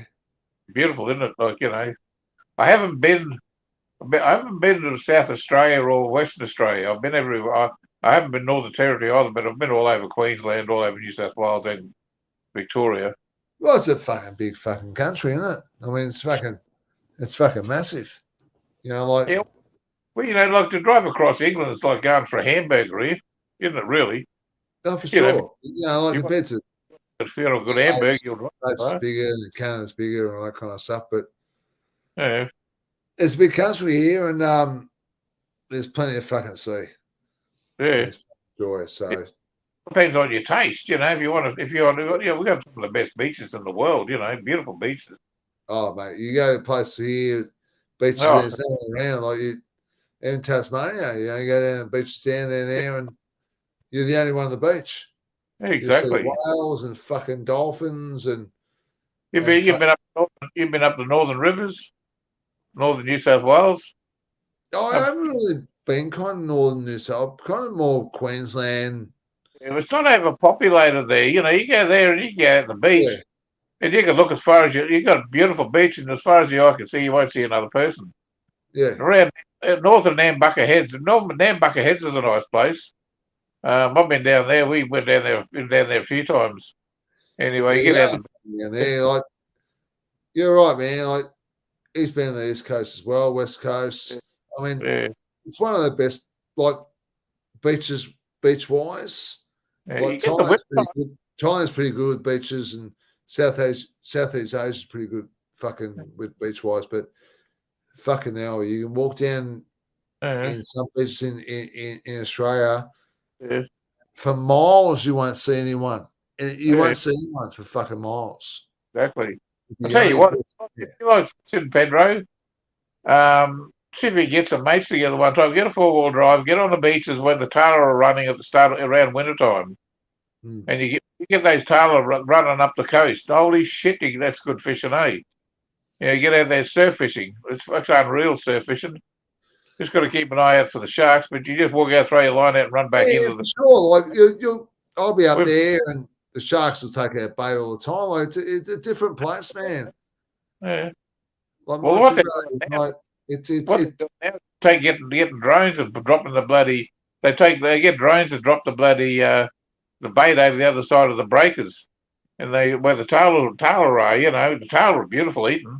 As soon as you catch them, you bleed them. They're some of the nice. Real, if you like nice, strong tasting fish, they're beautiful. I love it. They're one of my favourite yeah, you've tailor. done well. Yeah, you've done well, mate. You've been around Australia a fair bit. You know what's going on, man. It's a great country. Return It's trips. expensive, but it's a fucking good country. Yeah, there's It's a lot of. it's a ripper joint. You'll see shit here you'll never see Yeah, in the world. You know. yeah. You know, Got you stuff. go Yeah, you go to Thailand, or you never, like, there's yeah. some stuff, some places here you will never If you want to go, experience. if you want to go snow skiing, you can go snow skiing. If you want to Exactly. go, if you want to Exactly. go, you go reef fishing. If you want to go to the Exactly. oldest rainforest in the world, you can go there. You want to go to the biggest sand island in the world, you can go there. You Exactly. fucking, you got the Kimberleys, the most beautiful places on earth. Yeah, the most isolated fucking place in the world, Oh, and I went there, and if you they want to reckon, do a YouTube channel, well, you do it here. In Australia is the best place. To they do a reckon the YouTube beach, channel. YouTube channel, fucking get your fucking GoPro up and fucking the beaches down. south of Perth are some of the cleanest beaches in the world. These people. Oh, fucking amazing. Yeah, These cunts have fucking got their GoPros out in fucking Pattaya. I mean, give it a fucking break. Better. Not interested. Yeah. But that's what people are interested in. Like even just recently, like if you look at my channel, like people are just interested in bars, girls, ganja, that kind of thing. And if I get my GoPro in up at my wife's farm, talk about the farm, talk about the real Thailand, I get fuck all views. No one wants to know about it. No one wants to know about it. All they want to know about is the fucking bars and the girls and all that bullshit. Oh yeah, I was doing that. It's unbelievable how many hits I get on my channel. That if it's just like talk about the real Thailand, about up northern Thailand, about Nakhon Sawan, about all that.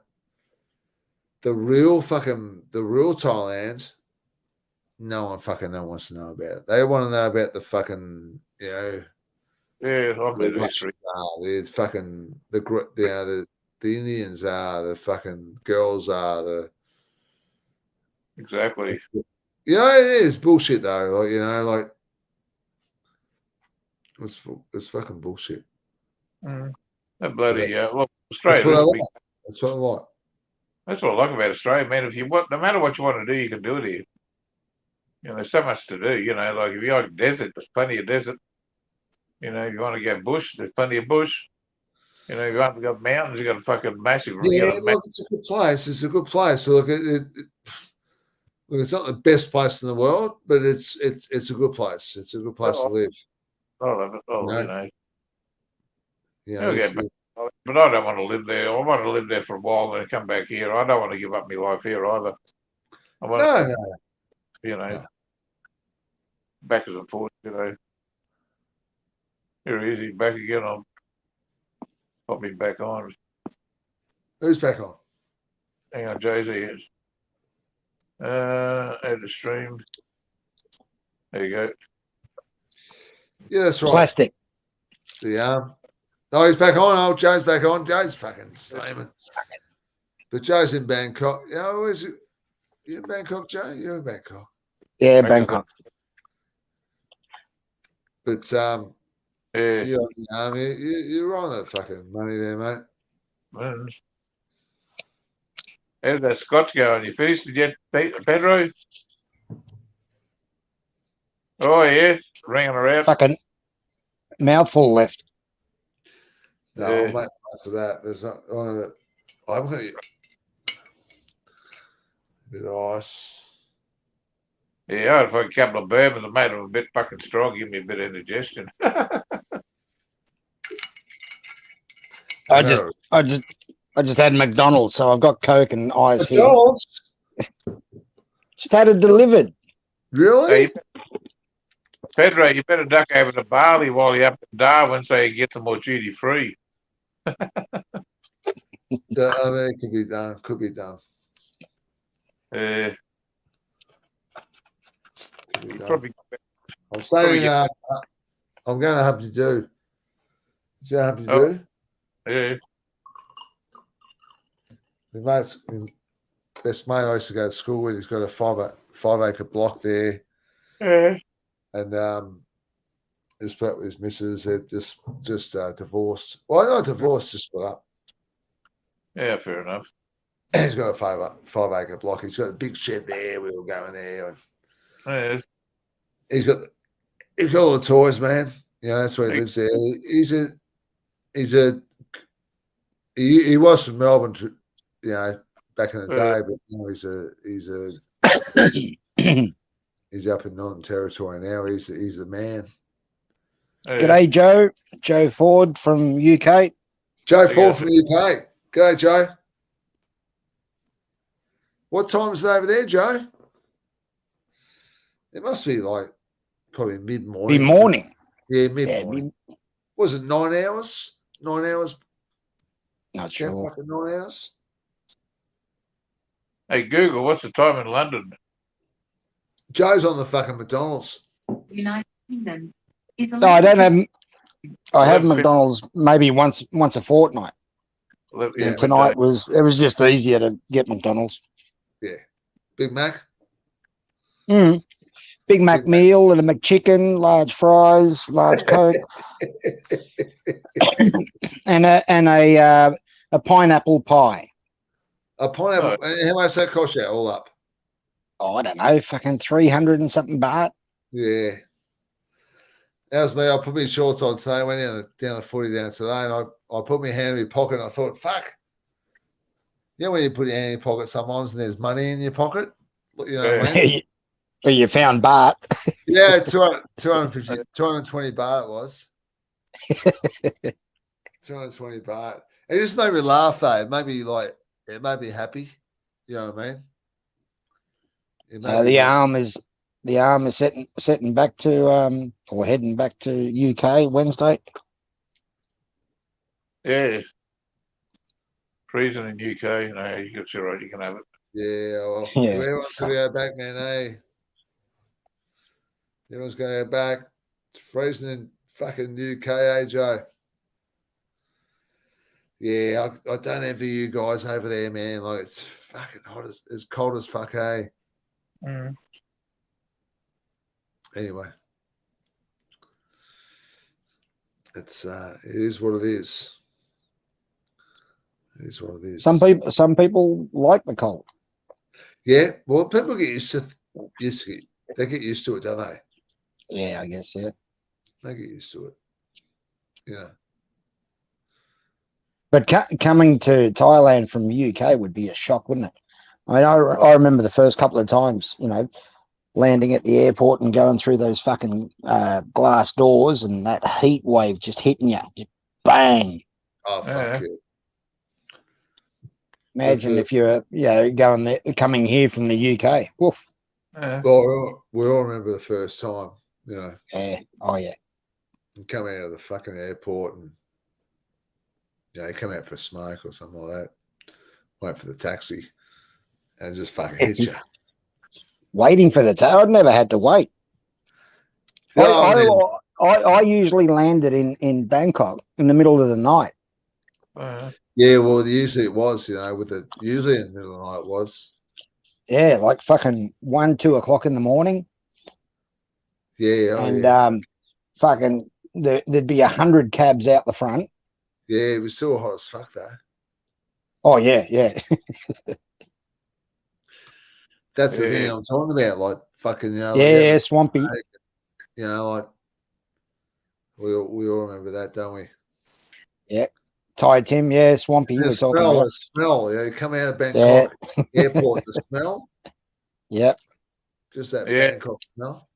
Yeah, you get there first thing in the morning, and you go to your motel and they're hosing out the fucking bars and hosing out everything. You get that stinking the doors open and you go, oh fuck, what have I walked into here? No, they're all there. Like the arms there, they're still there, so they're still having a good time. So good on you, boys. All the DNA they're hosing out of the bar floors and the fucking. Man, it's a big time, man. Imagine they short time. You want to hose them out pretty regular, otherwise you fucking, you stick to the seat when you you can't sit down. No, it's like Tyson. It's like that. We all get used to it. Go back to the smell and the humidity. Yeah, we a lot of people don't. As a smoker, I used to walk out. You got the heat, the smell, and then I'd get the fucking head spins because I've been sitting on a fucking direct flight for 10 hours. I haven't been able to smoke for 11 hours. Yeah. And drag the fuck out of that first one before jumping in the cab, get a head spin. I agree. You fucking have that first smoke and it fucking hit you fucking in the head, Yeah. Like you'd be fucking, fucking an hour later you'd be fucking in Bangkok and. Yep. Well, at that time of the night, it wouldn't even take an hour. No, it wouldn't be. But it did. It depends where you went. Like back in 1993, it took you fucking hours to get into Bangkok. Oh yeah. But but with the expressway now, you're in Bangkok. Well, technically, the airport is in Bangkok. Yeah, it is. Yeah, well, it's fucking. My first time there, they just turned a 3-lane road into 5-lane. It didn't take long to get out. I think I just got through immigration. It took a little bit. Once I got through there, which wasn't that bad, I just went and got a SIM card, and then bloody got my phone sorted. And then I walked out and got a ticket for the bloody taxi. Yeah. And she walks straight there. You get your money sorted, you get your fucking phone sorted, even sorted. Like it's just so easy. Yeah. Bree says, it smells like fun. It is like that, man. Like you get there and you smell it in, you breathe it in, and fucking off you go. Exactly. You had 2 minutes to get used to it, and you laugh, and you're off. It's a fucking good place in the world, man. Exactly. I do believe. I haven't been to half the place in the world, but I know a lot of people that have. Yeah. And they always say Thailand's fucking one of the best places in the world. It's still one of the cheapest places in the world. They rated it like, I don't know if you saw that last week or this week. It was rated one of the cheapest destinations. Still rated one of the cheapest destinations in the world. In the top, the top 5, top 10. Believe it or not, Joe. Yeah, maybe for with having infrastructure for tourism in place, perhaps. I mean, there'd be 50 countries where you could go and have a cheaper holiday, but with the infrastructure, with maybe that, first world infrastructure with hotels and all that sort of shit. Yeah, I'd agree with you. But, going to Cambodia would be cheaper. Going to Vietnam would be cheaper. And Laos would be cheaper. And, there'd be another 50 countries at least, maybe more, maybe 100 countries. Yeah, it was a bit of a kind of like fucking, I was like fucking questioning it, like when I heard it, Damn about that. Because I've only been coming here since 2015. And I've noticed the difference in costs in you know, yeah, just the cost of things have gone up for sure since 2015.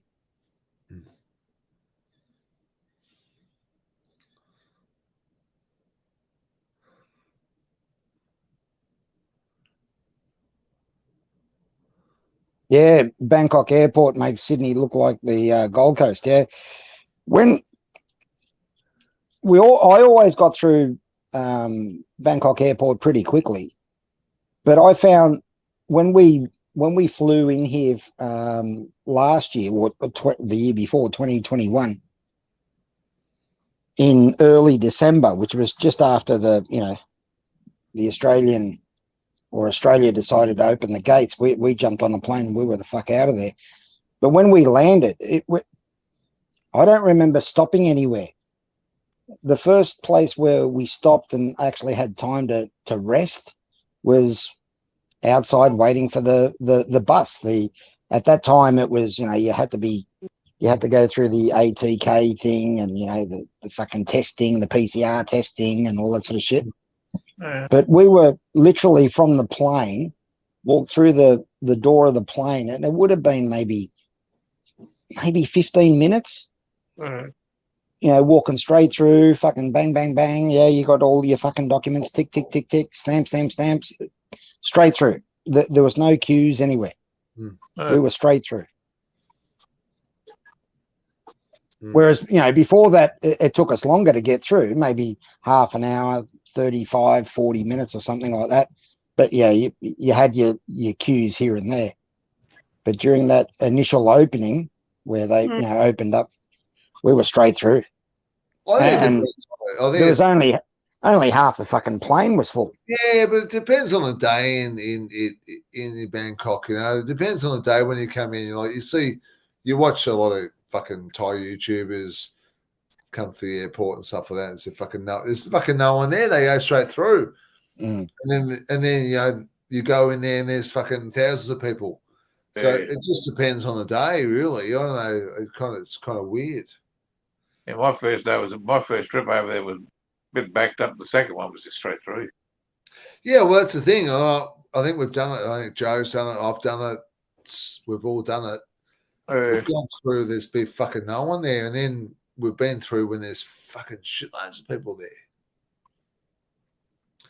I got pulled up last time.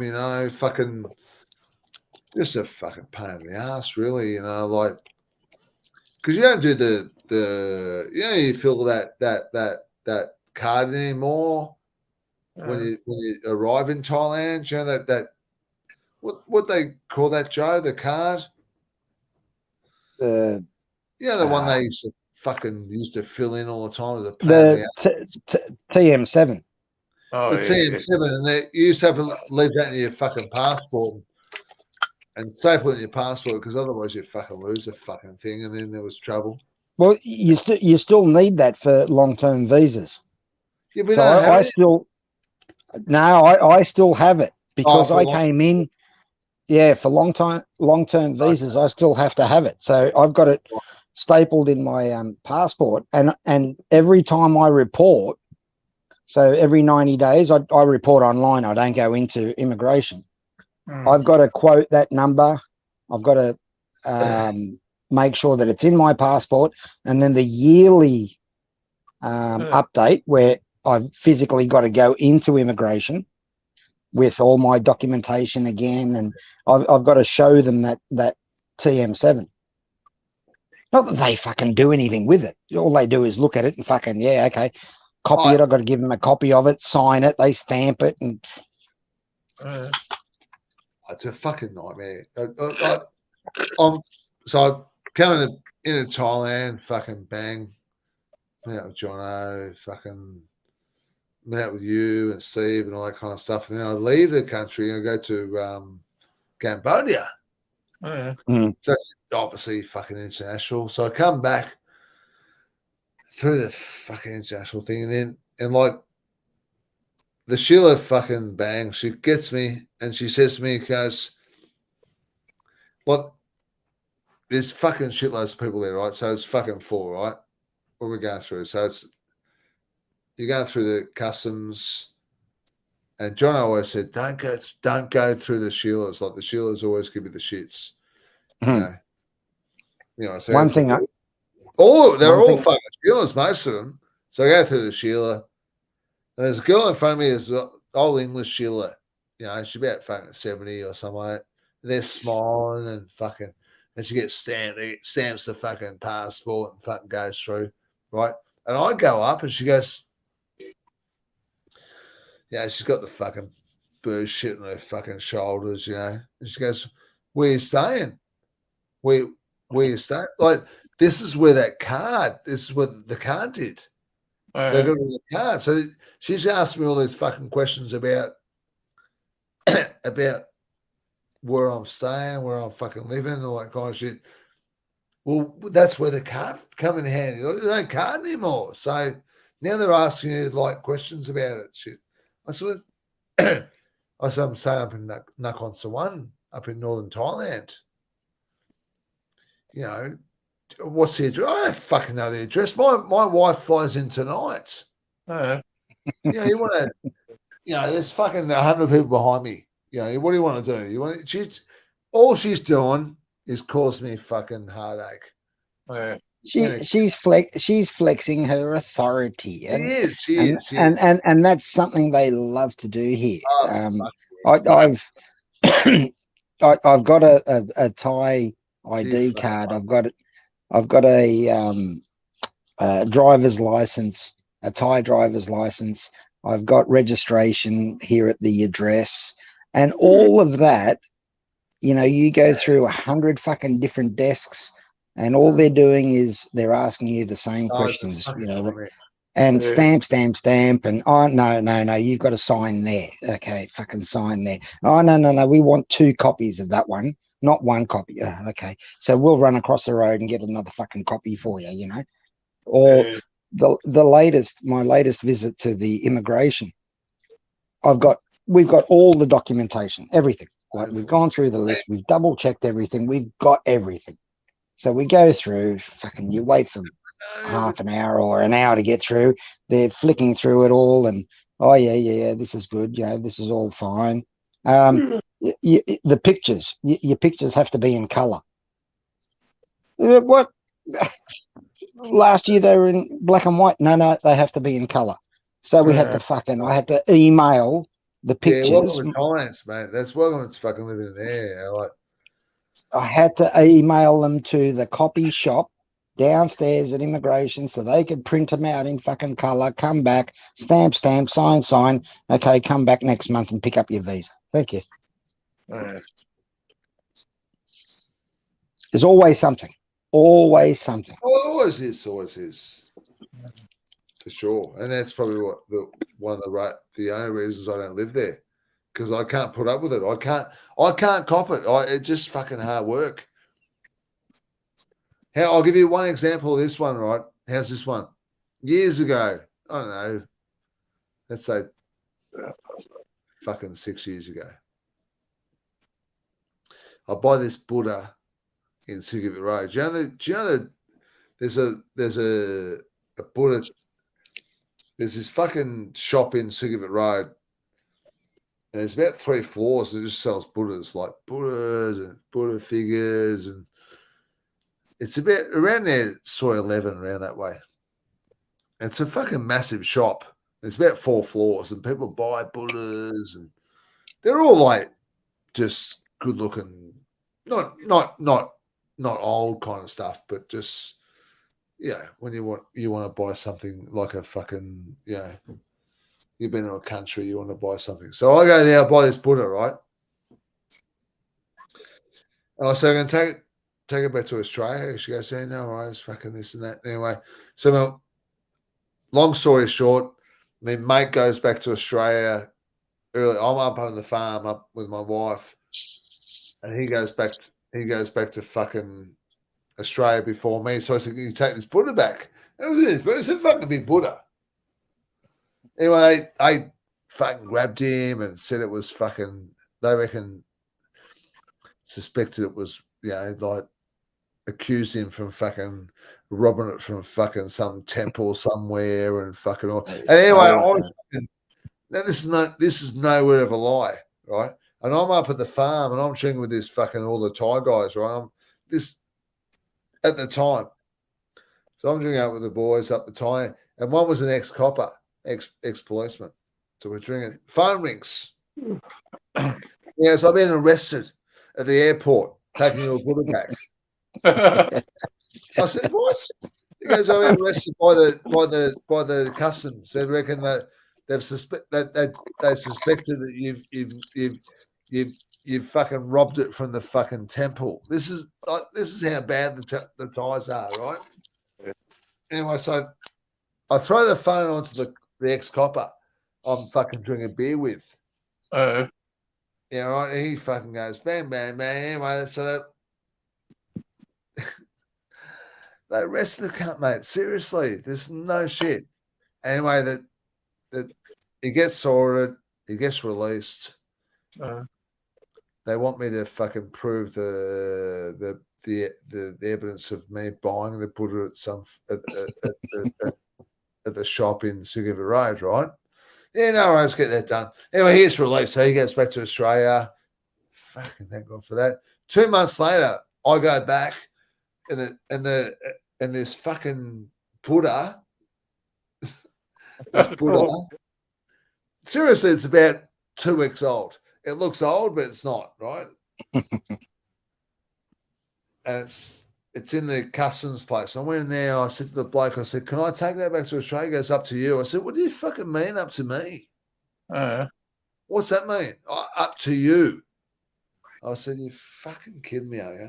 You'll tell me it's up to me. Well, that doesn't give me fucking... Anyway, so they're waiting for me at Jessar, the Thais. Yeah, it's in the box. It's in a fucking box. Long story short, it's still up at the Weiss farm. It never got taken back, and they accused me of fucking stealing it from a temple. And this is how, as Ty Tim says in the chat. Yeah, Ty Tim says in the chat, it's all about the flex. Yeah, exactly. It's about how much fucking they got fucking they hold a bit of. They got the bird shit. Bird shit, and they're fucking. That's one of the reasons I wouldn't live in Thailand, man. I couldn't fucking handle it. I really can't handle the fact that they really fucking. Yeah, but you've got to learn to kiss their ass, and if you kiss their ass, it's all good. Kiss no one's ass. Yeah, well, I'm not kissing their asses. I've been going there for fucking long enough. I don't kiss their fucking asses. Play stupid, and let them think that they're educating you. It's like play stupid, isn't it? Like they do think that flungs are stupid, don't they? Yeah, really, they do. They do. You not Thai people. You not Thai people. They be all talking Japanese now, so fucking, Yeah. You're right, Tyson. Up to you. I fucking hate that one. The up to you fucking really was the shits. But oh well, it is what it is. Yeah. It is what it is. And Crazy. Yeah, it's a crazy place. It's a crazy place. You can't change it. Just got to learn to live with it, or locked up with fucking because I bought I put it in a shop. No, you didn't. You stole it. Yeah, it's not I fucking stole it from a fucking temple. You fucking stole it. I mean, are you fucking serious? Are you fucking serious? Like, I stole a Buddha from the temple. That's what they allege. Like, before that, years before that, I've been going to Thailand since 1993. I was taking Buddhas back there. Fucking every time we go back, we take a Buddha. Like the fucking big fucking thing. Yeah. The one I dropped. Yeah. The one I dropped about 12 months ago. Was it 12 months now? It's about time I dropped another fucking Buddha, I reckon. Is that vacuum empty? Yeah. Nah, it's not times. I know, Buddha. Oh, fucking hell. Oh, But yeah. that's the kind of Buddha we used to take back to Thailand, back to Australia, and they never said shit. You know, Mm. never said Hey, shit. kick the wall and start the vacuum up. See if your missus comes flying upstairs. Nah, we've already had a blue. Oh, today. Yeah, oh fuck yeah. Happily married. It was my fault though. Yeah, well, Isn't it always?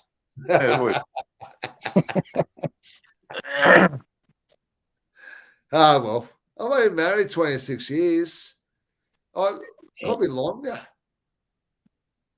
Fucking. Don't let her hear you say that. Oh, you don't remember how long we've been married?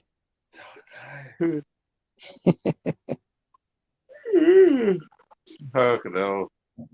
I'm going to jump ship. My phone's starting to Yeah, we're all going. fucking flash at me. I'm down to 2%, so I'm going to have to jump ship.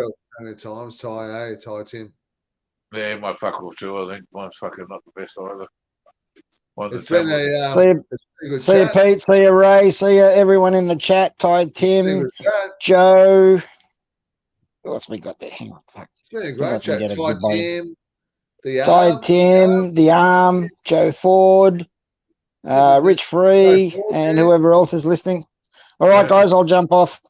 Okay, catch you later, Joe. Yeah, I'm going to go too, I think. Okay. Yeah, you going to take off too, or we're taking off, or? Yeah, give it a couple minutes, we'll go. We'll just let the boys say good. I'm fucking up. Say goodbye and that kind of stuff, and we'll head over, mate. No worries. Been a good chat. Yeah, 3 hours. 4 hours. Yeah, that's what it says up the top. 3 hours and 45 minutes. Yeah. Yeah, cool. But that's all right. Yeah, fucking. But it's been. I've really enjoyed it. I've enjoyed tonight. Yeah, we'll have another one. G'day, Matt. He's a great bloke. Mm. Yeah, g'day. Love him, man. Yeah. Ty Tim. Yeah. The arm. He's on there. Look at Jono's cat's toes, isn't it? Joe Ford. Thanks, boy. Thanks, mate. Oh, Jono's cat's keeping him on his toes, isn't it? What's that, mate? Jono's cat keeping him on his toes. Yeah, I know. He's being sucked right into it because it's such a great cat. He's a nice little cat, that one. I was Maggie, and she kept looking around, you know. It's a baby fucking thing, man. Like it's so innocent. Like my cat's like your cat's. Like my cat's 90 years old. Yeah. And it just reminds me of my cats. Yeah. Exactly. You know. The thing with it. The thing with it, Ray, is that they've got not a worry in the world. Yeah, exactly. Yeah, they fucking got a good life. One of mine just sits around all day fucking. One of mine just sits around all day, buddy. Sleeping. Fucking love sleeping. They love it, man. Anyway. Yeah, cheers, Ty Tim. Good, mate. Lux is in. Lux in the house. Yeah, Jeez, you come late, Lux. We're heading off very soon. Yeah. Welcome to the chat, man.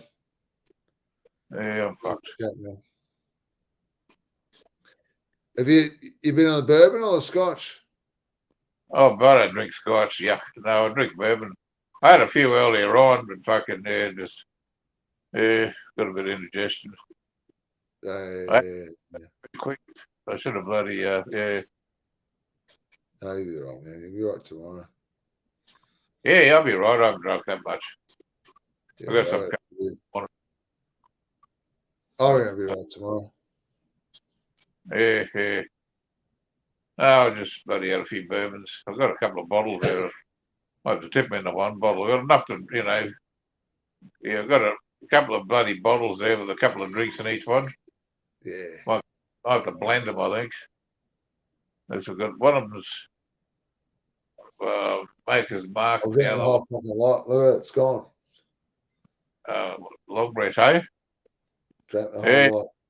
Need another international. It's You probably need some not good. more- It's probably not good though doing that, is it? Yeah. That's Yeah. what that wasn't with you.